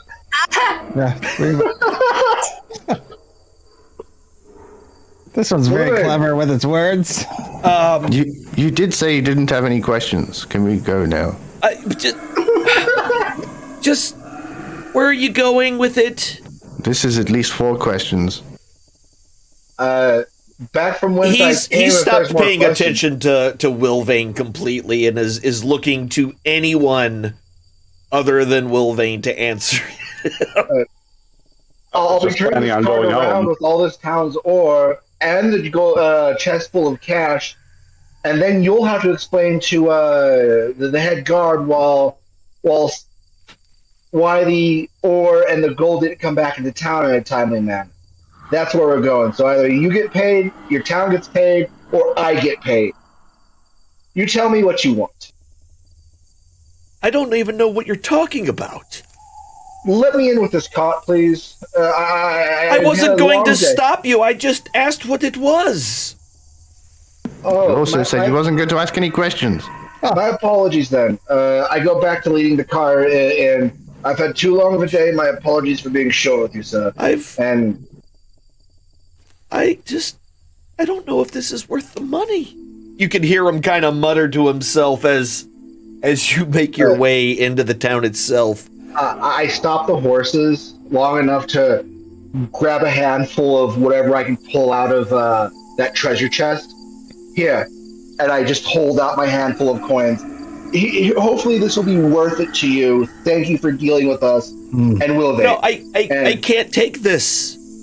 This could be misconstrued as a bribe. No, you keep it. I can't. Just go. Go before I get in trouble. All right. Go. Please go. Town guard's a rough gig around here. Man, yeah, you've worked it. No, I don't know anybody that would want to do that around here. Turn back around and go back into the main hall, trying to find the Capitol building from where we keep ending up with that poor clerk. Gotcha. Yeah. So as you kind of head back into town, you know you're definitely coming back in after the catch has already been kind of handled and taken. Things are getting a little a little quieter with people kind of congregating to the various inns and things like that. They're even the gulls themselves are a little quieter than they normally are. So everything is kind of essentially kind of getting back to the evening hours here, where everyone is essentially getting their evenings together and their social times and things like that. It doesn't take you long to get to any of the to the actual location where our council chamber is.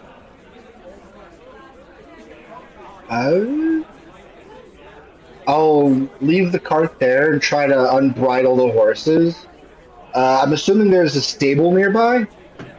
Not directly where you are, no. I'll unbridle the horses and try to figure out where the stable is to get them properly taken care of. Yeah, so there are a couple. The most likely place would probably be the Wicker Goat, which is kind of the closest tavern / inn that is near the gate. That is where the majority of travelers go to, and they tend to have more stables for travelers. Perfect. I can catch a drink and stable my horses. I'll call out to Thorgrim. Thorgrim, you can catch a drink after this long day we've had. I think I'm gonna need one. You got a good place around here? Yeah. The Wicker Goat, if memory serves, has stables, ale, and rooms. And those gems that I snagged, well, I technically owe you one, if nothing else, so drinks are on me tonight. Woo! Oh, I do like a gem. Absolutely. Let's raise our glass to Morden tonight. You're just going to leave this cart in the middle of the road and not tell anybody about it? I'm leaving the car in front of the town hall. You were sitting in it, correct, Nate? Yeah. Okay. Yeah, so you stop the cart directly into the middle of the road. And you're seeing all this happen, Nessa. This is your first time in Salt Marsh, and it's a little bit bigger than what you really expected from some, backwater fishing village, essentially. But as you were kind of been discussing with everybody else, you kind of get a small bit of the lay of the land and kind of understand where some of the local places are and what they're kind of about. The actual location in which the cart was stopped was right in this area. This building right here is the council hall.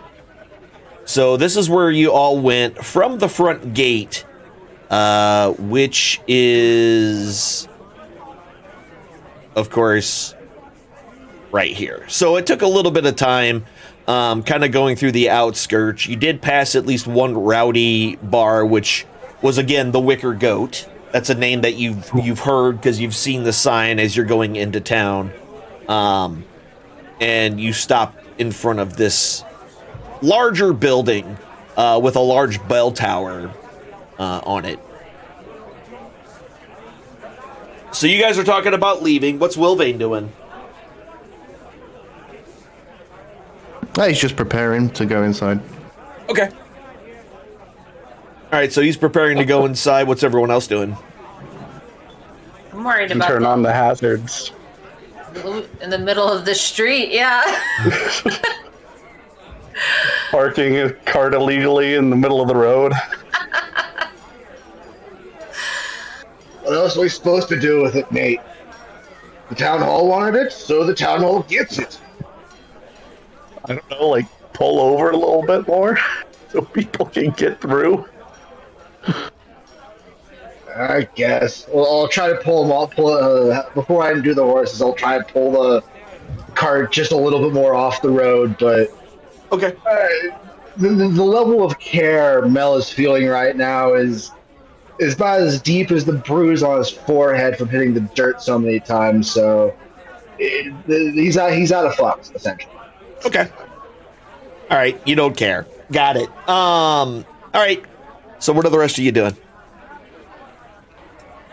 I want to jump behind the bar. I want to know the people who are in the bar. This is kind of my shtick, and I want to be able to participate in a new town and feel joy, especially since I've been captured this whole time. Got it. So you have been clued in to there are 3 main watering holes here in Salt Marsh.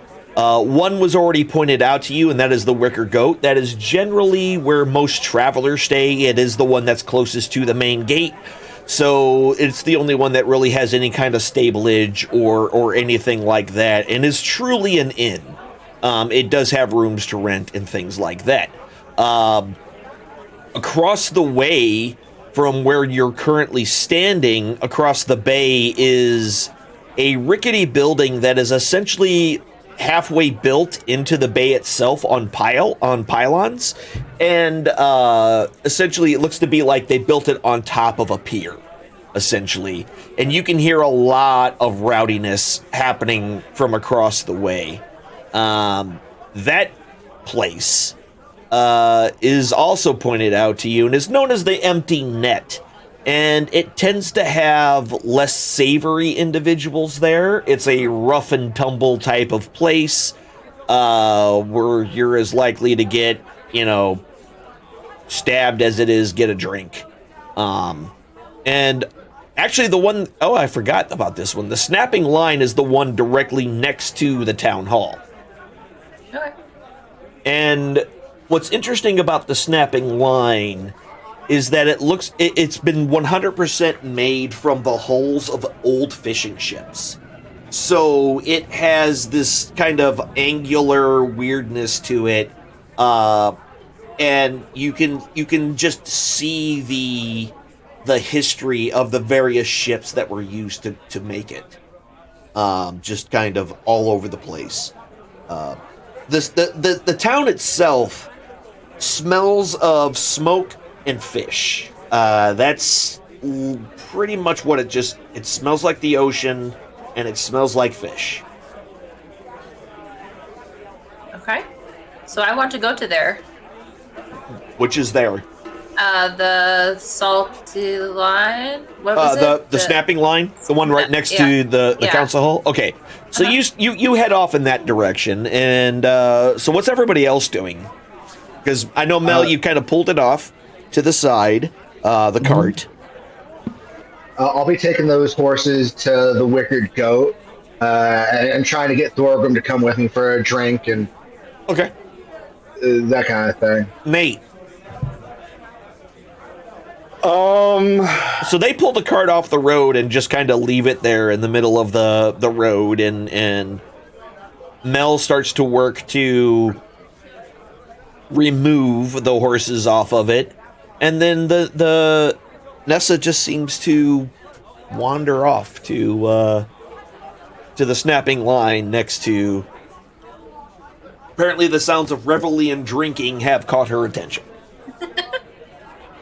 I'll just stay with the cart and make sure that nothing gets stolen out of it, I guess. Okay. Wilvane. He's headed in the door. Okay, you're just walking straight in. Sure. So as you walk straight in, the main section of the 50 by 50, or the large room that is the main hall itself is barely lit. And it doesn't seem to be anybody here.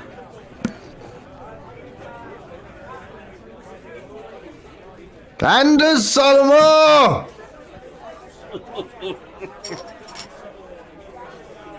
And with that bellow,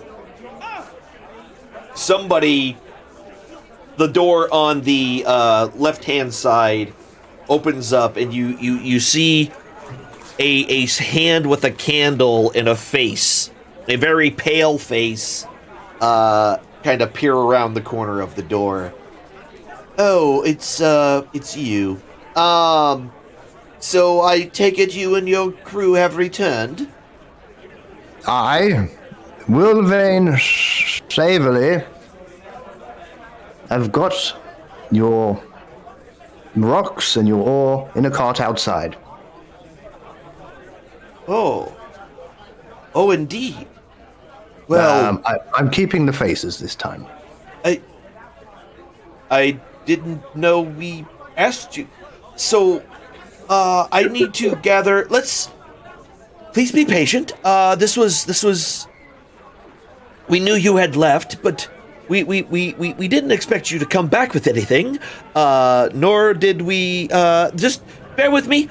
We will collect the council. And we will have a quick meeting. Is that okay with you? Yes, I am keeping the faces. That's perfectly fine.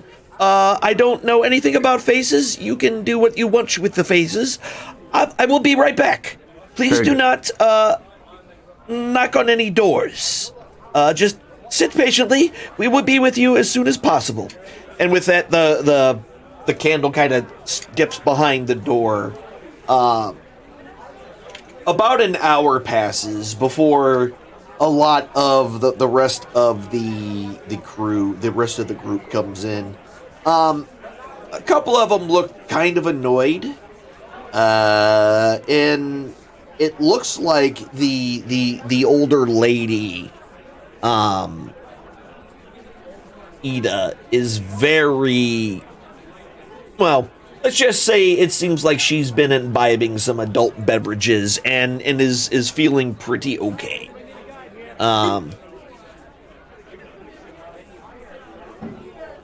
Okay. All right. So you've been sitting out there for an hour, Nate. While you've been sitting outside for an hour, there's been a lot of passerbys that have kind of just stopped and looked at you.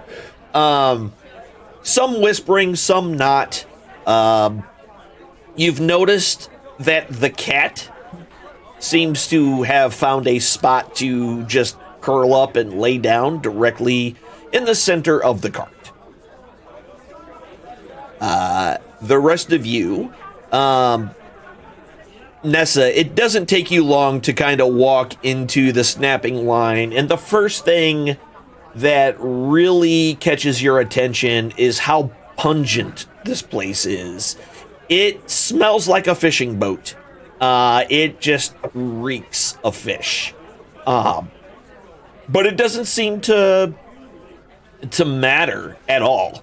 There is one person that kind of catches your attention as she quickly kind of runs from person to person at the actual bar itself, chatting, making jokes, seeming to make everyone kind of feel welcome as she's pouring various pints for the individuals that are around. It seems like a lot of people really like her.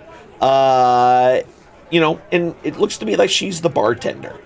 And with that, the other two, it doesn't take you long to get to the Wicker Goat. At the Wicker Goat itself, there are quite a bit of the dwarves there that seem to have kind of taken it over as their primary watering hole, which makes you both feel quite at home there. And as you kind of go up to it, the valet has no problem getting your horses. And as he takes the horses from you, he does hold out his hand. I wouldn't know what to give you, so you tell me and I'll put it in your hand. So you've never had a horse before? No, never. Then it's quite customary for 2 gold pieces per animal. Can I like I'm with Mel right now. Can I suss that out? Can I see if he's lying? Give me an insight. Now? Give me an insight check. Yeah. Okay.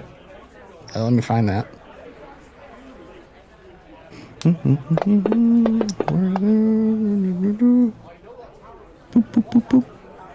Do it.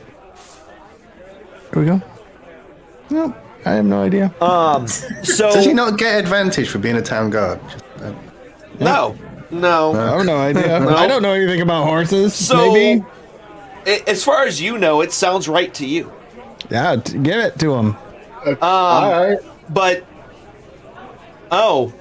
was that your insight to check as well there, Mel? Yeah. Okay. It seems a little much for a horse overnight, is all.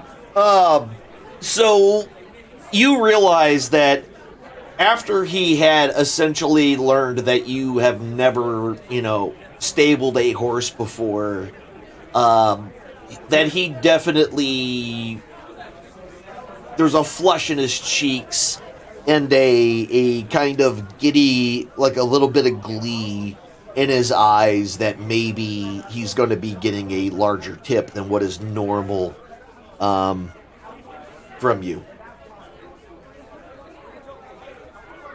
Come on, mate. That seems a little high even for somebody who's never stabled a horse before. I was going to tip you well regardless. Fine. To stable the horses is fine. It doesn't cost anything. I only work for the tips, and I would appreciate anything that you could give, sir. I am apologizing to you profusely. Please do not tell the boss that I have tried to finagle more money out of you, because I thought you were going to be an easy mark. I'll pull out 2 gold pieces and hand it to him. You know what? Take half of what you asked for, and next time be honest with me. His eyes get real wide. Oh, thank you so much, sir. You have no idea how much this would help me and my family out. We're rather poor, you know. Yeah, it's one of the reasons I wanted to tip, and I'm sorry to have to hassle you. We're very, very poor. My family. I just give him a bit of a smile, tap him on the shoulder, and leave him with 2 gold. If you don't mind, I've had a terribly long day, and I very much need ale in me. Thank you. I do appreciate it. Looks like I won't be able to feed my daughter, but that is fine. I will. Oh. I will take your horses. Perhaps I can find forage for some mushrooms or something. Maybe she won't die this eve. But thank you again, sir. I appreciate you. And he does take the horses and leads them back towards the back of the inn.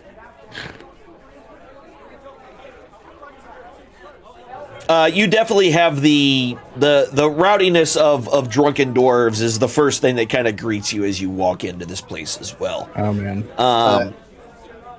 As I enter in Dwarven, I will loudly exclaim, "For more than get us some drinks!" And with that, just cheers all around the bar. A few of the locals and some of the travelers that kind of just look at you like you've got a third eyeball growing out of your head, like, because you just came in and yelled something they didn't understand, and they're just like, All right. So after an hour, Wilvain, of sitting there, are you sitting there patiently for the hour? Yeah, he's jumped on one of the human-sized chairs. It took him yeah, 10 they're minutes to benches. get on one. Yeah, they're benches in the main part of the hallway. Like the only cowboy- chairs are behind the council table.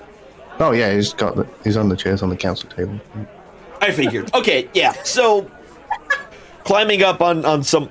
So when they kind of come in, essentially, one of them, the actual, the larger man, the captain of the guard, Erlander, just kind of towering over you, even you sitting in his chair. I believe this is mine. Now, which one? The one you're sitting in.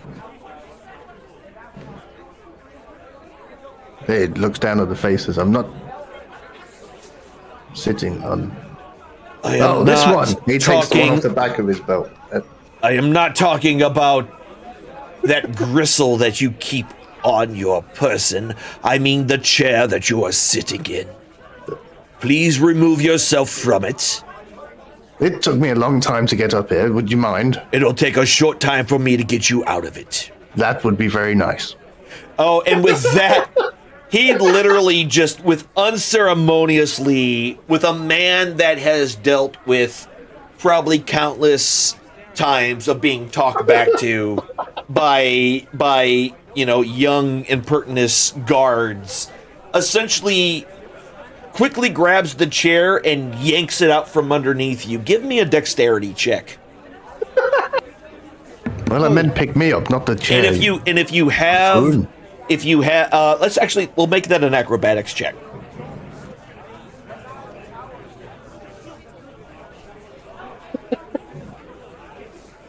I'm very nimble. Yes, and with that, after he kind of pulls the chair out from underneath you, somewhat like the old-style magicians that would pull a tablecloth out from a table without anything moving on it, you essentially fall straight down to the floor, but are able to quickly kick your legs down to catch yourself before you land bottom first on the floor directly. Thank you very much, Anders. There's a cart outside. Go to the front and explain everything. The tables for the council are essentially 4 tables that they have kind of pushed together into a horseshoe-like shape. And inside, around it on the outer portions is where the council members sit. And in the middle is essentially where you were standing now. I've already explained it once. What more? So what cart are you speaking of? We went to the dog brothel. Wait. Where's Twig? Dog brothel? Are you the one that's been stirring up trouble by looking for that in my town? We've had reports. The dog brothel's in this town? No. There is no such thing as a dog brothel. Well, is it a brothel for dogs? Or I don't think that matters. There isn't one here in Saltmarsh. But where is it? Nowhere. I don't know. It doesn't matter. It's... Oh, now I understand. Now I understand what they were saying. Are you going to get the cart or not? That's... Are you the one that broke our door? And meanwhile, like, everyone else is kind of just watching Erlander give you the third degree. What door? The door... Show me this broken door. It is no longer broken. It was fixed by one of your crew. But you were the one that... broken.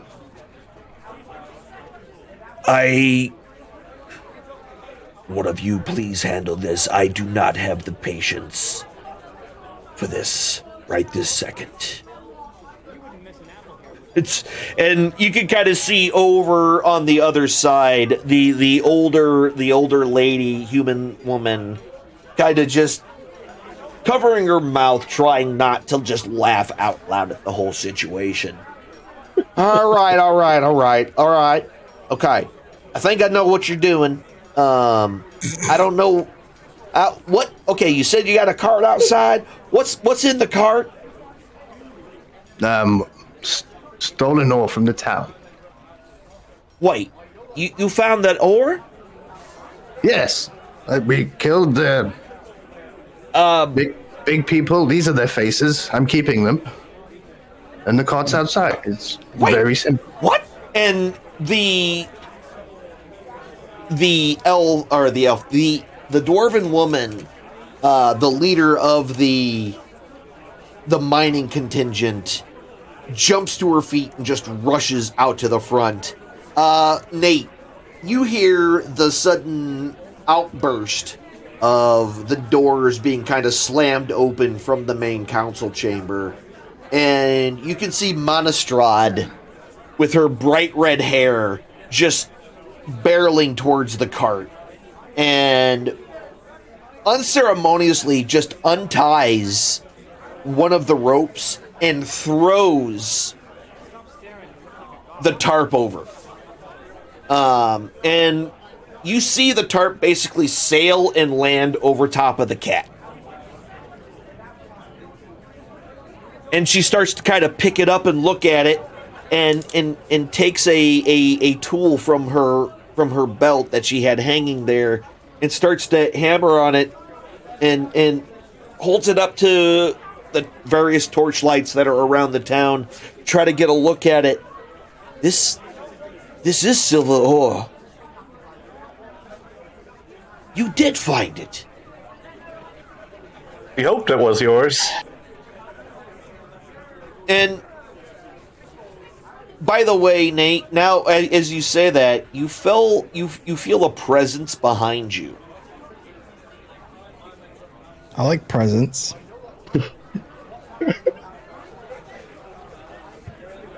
Kind of like two eyes staring at you. I look behind me, just anticipating it's the cat. Somehow, without you being able to see it, the cat is now behind you. It may have climbed out, but you had a clear view of the tarp being thrown over the cat, and there's no real way for the cat to go that you wouldn't see it come out from underneath the tarp. But yet now it's right behind you. It's gonna get out of the cart. It's just gonna get out of the cart? Okay.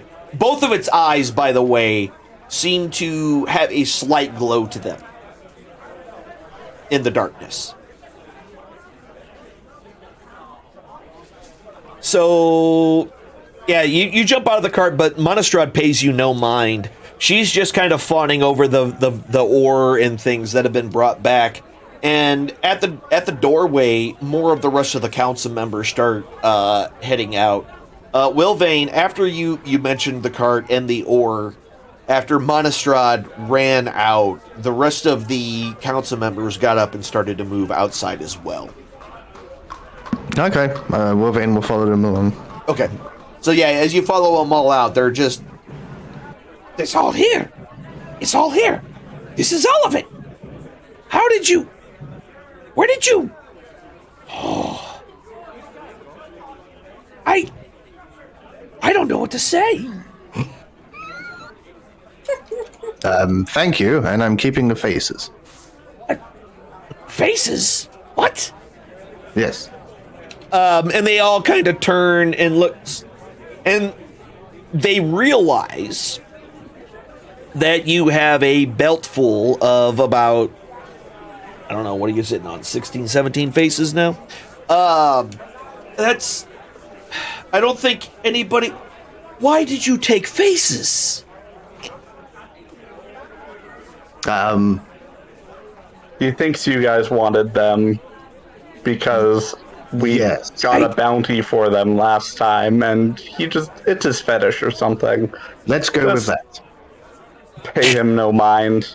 Okay. Can I go home now? You guys gonna take care of this cart? Oh, you be quiet, Cat Whisperer. I'll get with you in a second. So let me get this straight. Y'all went somewhere and found this, I guess killed some folks, took their faces, and then you brought them all back here, and we're gonna, so what's the, I understand bringing the ore. But why are you bringing faces back? These are mine. But why? Consider it payment. Chest full of money on the cart, too. No, we weren't missing any more money. If that's the case, y'all can keep that. Consider I that don't care enough about it. Consider that part of the. Well, fine. I'm not going to turn it down. It'll fill the coffers of the town just fine. But seriously, I don't know what else to say. Listen, I'll be honest with you. I've had a lot to drink tonight, and frankly, I'd rather go back to drinking. So, I don't know, Monastrad, this is yours, right? Yeah. Just you get some horses, take it back to the mine or something. I don't care. Great job, everybody. I'm gonna go drink more. You have fun, and good job. And she just kind of stumbles a little bit down the steps, holds onto the banister a little bit. Whew. Why is the town spinning? Oh, well. And she just barrels her way straight into the snapping line.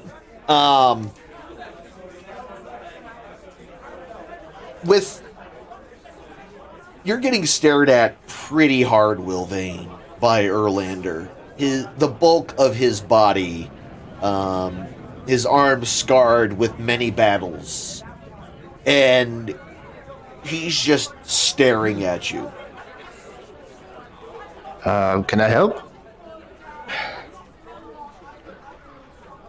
I'm only going to say this one time. But if you Say it. turn, let me finish.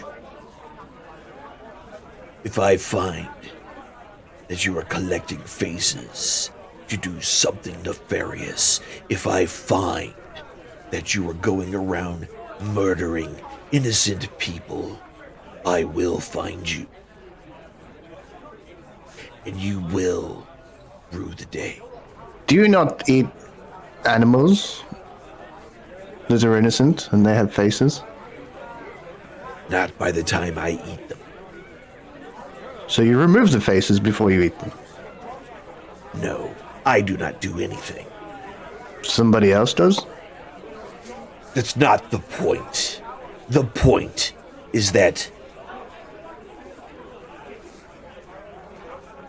these lives of these individuals, they are not animals. They are people, and therefore should be treated with a little more respect. They stole from the town and tortured people. They deserve no respect.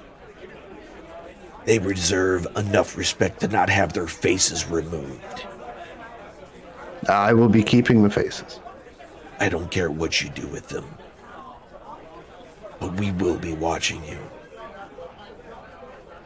And with that, he turns around the bulk of his body, with his peg leg, essentially, limping a little bit with the peg leg as he makes his way out. You do notice that they're not everybody showed up to this particular part. Monostrad was there, Erlander was there, and the old lady was there, but you don't see any of the other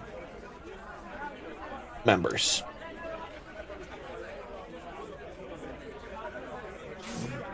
And no enders. Okay. No enders. We'll head back to the cat's house. Okay. So you're going to head back to the cat's house. That whole thing happened. What are you doing? It looks like that everything is good to go, Nate. It looks like the custody is for the cart has been turned over to the council. Then I'll just head on home. Okay. So you're going to leave the chest and all that stuff there as well? Yep. Alrighty. Okay, so Nessa. Yeah. You're hanging out at the bar. Have you been purchasing any drinks or anything like that, or what have you been doing while you've been in the bar? I've been doing my best to flag down the lady that's been serving all the drinks and stuff. What can I do you for, hon? I want to know your name. Oh, well, everyone knows who I am that knows about anything in this town, so you must be new. That is correct. I'm Hannah. Hannah? Oh, Nessa, nice to meet you. Welcome to my humble establishment. It's not much and it smells like fish, but we'll get you drunk. What do you want? Are you the only one who works here? Oh, no. I just own the place. We got some other ones out there, and she kind of points in random directions. You have seen other people working. She just seems to be the only one working the main bar.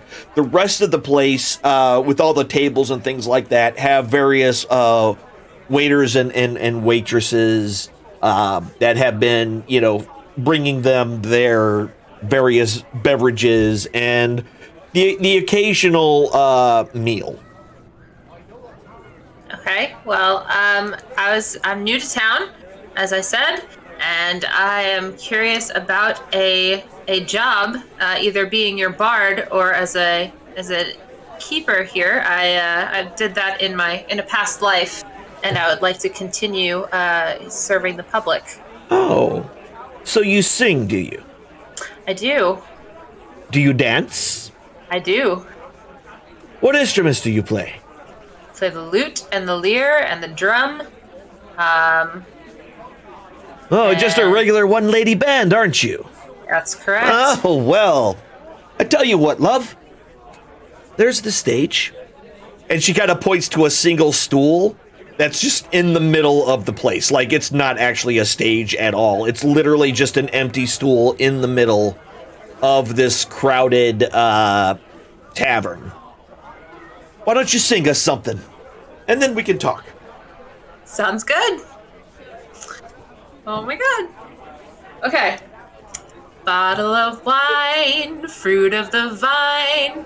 When you gonna let me get sober? Leave me alone, let me go home.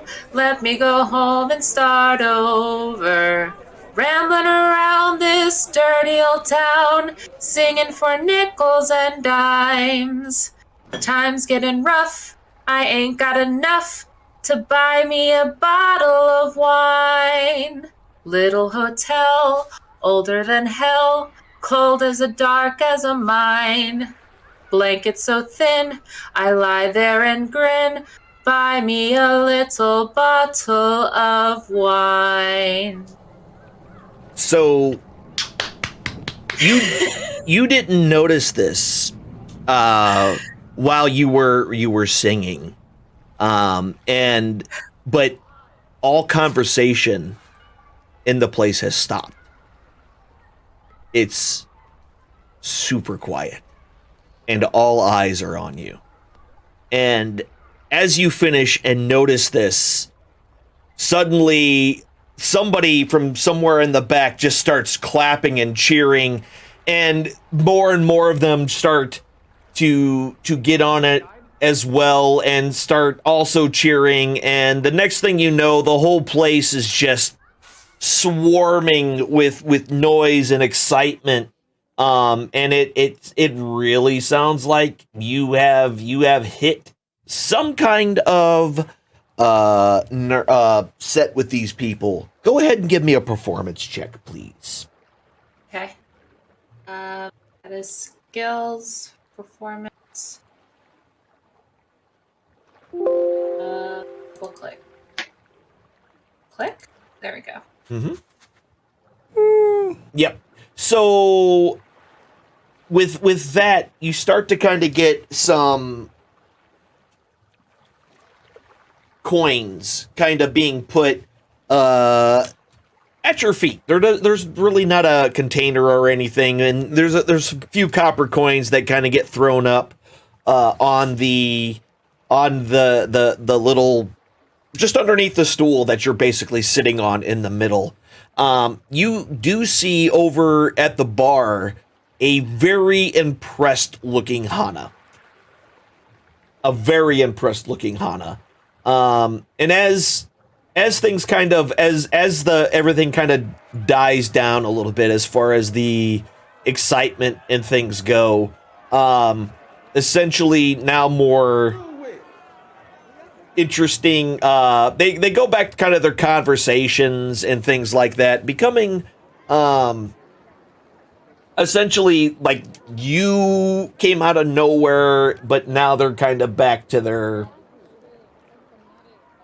their normal things that they were back to doing. Yeah, and Hannah is just motioning for you to come over. Yeah, I definitely go over to Hannah and see what she has to say. Well then, I'd say that if you can do that every night, you have a stage here. If you do that enough, well, perhaps you'll make some more individuals come to our place, and, well, let's just say that would be beneficial for the both of us. So, what can I pour you?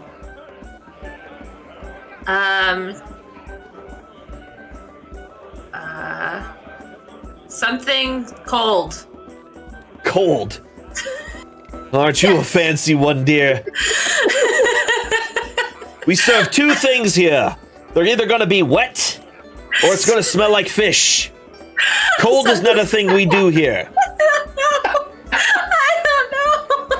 I tell you what, with that song, I've got something special for you. And she kind of digs behind underneath the bar a little bit and pulls out an unmarked bottle. And thump, she pops open the top, pulls the cork out, puts down a goblet, and fills it up with a rich, dark red liquid. Let's do this. So as you bring it up to your nose, you collect a very pungent bouquet of various types of fruits. You detect notes of like blackberries and maybe some blueberries in there, perhaps. You also get a very strong sense of the alcohol content. You can smell it. It is so there within the mix, but not so overwhelming that it burns your nostrils. Before I say bottoms up, I just basically say that if you can't appreciate fruit jokes, then you need to let that man go. That's all it is. I'm ready. Let's chug this. So as the liquid passes your lips, you get a cornucopia of flavors that wash down your tongue and throat. This is a delicious bit of wine. However, you can tell that it's not a professionally made wine. It seems to be, like something that a individual would make for their own personal use. I appreciate the wine. I know that it is something special, Hannah, and I appreciate you sharing with me. Oh, you noticed that, did you? Yeah, it's my family's recipe. We've been making it for a few years now, and, well, we normally charge an arm and a leg for it because you can only get it if you know about it, and we don't make a lot of it, but I think with what you just did up there, if you do want to sing for us, well, we've got a place. I'm happy to do it. She's been slowly kind of leaning over to look around you as well. And Thomas, that's her coin. You put it down. You may want to go back and pick up all your tips. They if you leave them there too long, they may walk away. I go ahead and grab the tips, come back, and give Hannah one of the cold coins. Okay. Yeah, so out of all of it, it seems that you really touched these people with it, and you found yourself with a decent chunk. You actually get, 10 gold total out of all of the tips that have been given to you. And minus the one that you give Hana, and that would leave you with 9. So, what about the 2 dwarven boys? What have you been doing for the past little bit of time? Singing songs of Marden and buying drinks for me and Thorgrim with the coin that I had procured. Okay. Heck, I'm even trying to pass over 2 of the gems that I found to Thorgrim as well. Oh, some shiny gems. What have you found? You saw him grab those out of the chest, though. Okay. And then you also saw him offer one to. Okay. Yeah, I've had them eyed up. You've seen them. That. Yeah. I'm pretty keen to some gems. I'm down with that. Well, Wolverine didn't pay me any mind, so as far as I know, he didn't see them. So yeah, you were on a one mental, just like I need to grab these. Sure. Got it.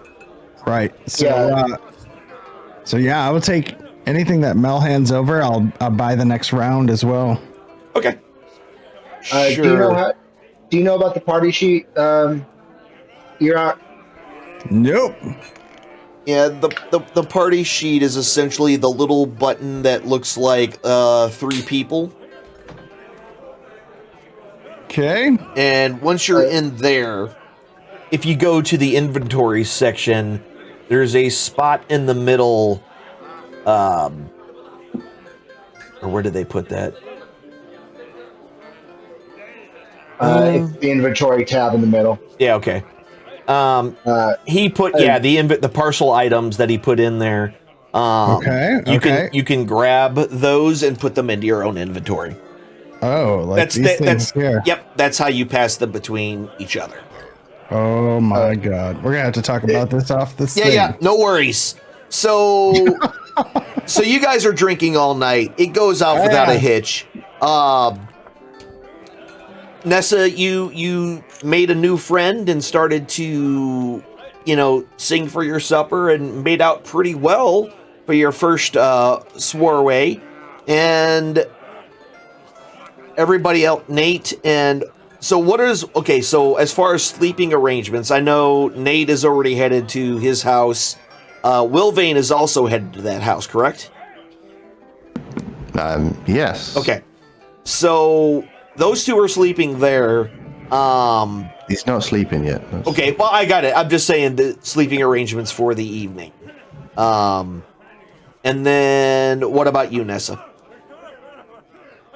I'm gonna try to stay at the bar and talk up Hannah. Okay, yeah. No, that's no problem. She does have some rooms for rent if you choose to sleep there. Not near as many as the other place, but that's just because a lot of the individuals that stay there are travelers, so they happen to have more rooms just for that reason. But she does have rooms here as well. I think I'll go ahead and get a room. Okay. Yeah, and the room itself is nothing special. So it's only 5 silver. So it doesn't cost a whole lot. And you all are going to stay at the Wicker Goat, right? Both Mel and Yeah, there's an honest good chance that Mel will just pass out whatever table or stool he's drinking at. Understood. Did you tell Thorgrim anything about the note you found? No. Okay. I've just been so distracted with things, then my own needs clicked in, and Gotcha. it's still tucked in somewhere in the folds. You wanted to drink, and we got it. Okay, cool, Yeah. perfect. So with that, I think we're at a good spot to go ahead and call it a night. We have found someone new. We lost somebody. Also, by the way, Wilvane, when you did get there, Twig was not there. Wilvane already had other things on his mind. So, okay. Before we end, when he got there, he wanted to make sure his dagger was nice and sharp and scrape off any excess fat and tissue from the faces on the inside, remove any hair, and he's gonna put them in a bucket of salt and water. Right. So yeah, you start doing weapons maintenance on your dagger, cleaning it up as best you can, and putting it into a brine solution. No, the faces, not the. Oh, the faces you're putting into brine. Okay. Yeah, brine is super easy to come by. You're on the ocean essentially, so brine is super easy. It's literally just ocean water. So, and you're gonna see all this happen. By the way, Nate.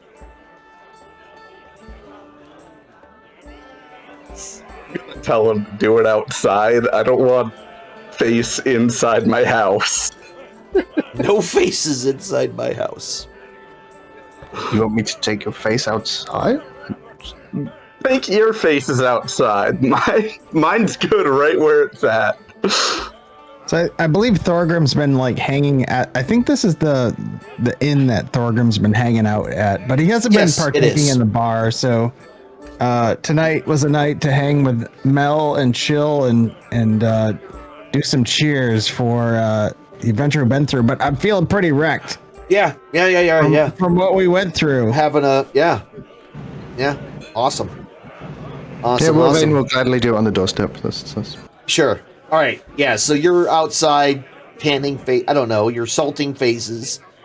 You've got to kill them before you pan them. Yeah, it's a weird sentence for me to say out loud, but here we are. You're salting faces. So yeah, I think this is a good spot. You will be able to continue with your whatever your project happens to be. Drinking, chatting up.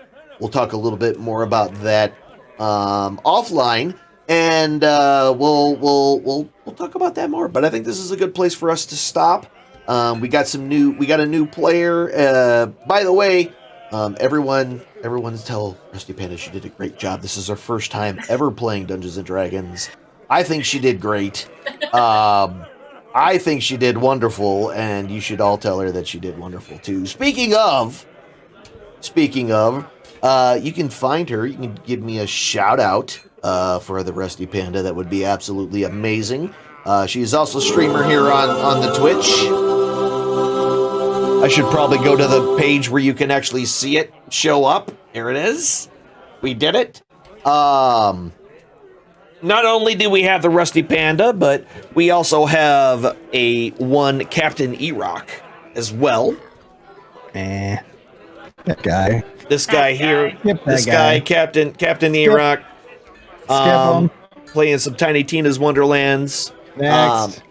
Next, we also have Danabo, who also streams, but he will tell you to not follow him because all he does, right there,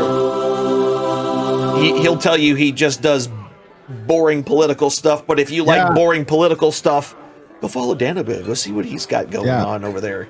I believe in Danabo. I feel like you believe in him. Oh yeah, I believe he's a thing. I believe he exists. That's correct. So thank you so much, Alan. Yeah, no problem. So we'll be back in 2 weeks. So our next game will be on Saturday, the 21st. So we'll do some stuff offline in the Discords and whatnot for a little bit of RP and some decision making, and we'll start up then, and we'll figure out what's next in the great scheme of things. So also the last two players, before I forget, because I gotta mention the last two, even though they don't stream. Well, Mel Hercules does stream, but not often. And Pingus doesn't stream at all. He just likes to harass me on my channel, I think. Exactly. Exactly. And with that, that is all our players. Thank you very much. Thank you all for watching. I do appreciate you very much. Again, we'll be back on the 21st, and we'll go from there. And with that, my dearest cultants, is the end of our sermon. Be good to yourselves. Be good to each other. Remember, you only have one life to live. So does everyone else around you. Try to make their lives better than what it was when you got there. Or at a minimum, just don't make it worse. We'll see ya. Have a great night. Have a great weekend.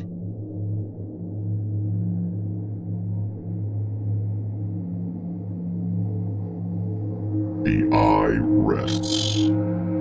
It has shown you all it can for now. This is not a time for sorrow, but a time for joy. When one chapter ends, another must always begin. Ponder upon the lessons you have just witnessed, and heed its wisdom. Apply it to your lives. Go forth, be well, and do good towards the others that enter your story. Let your chapter and their book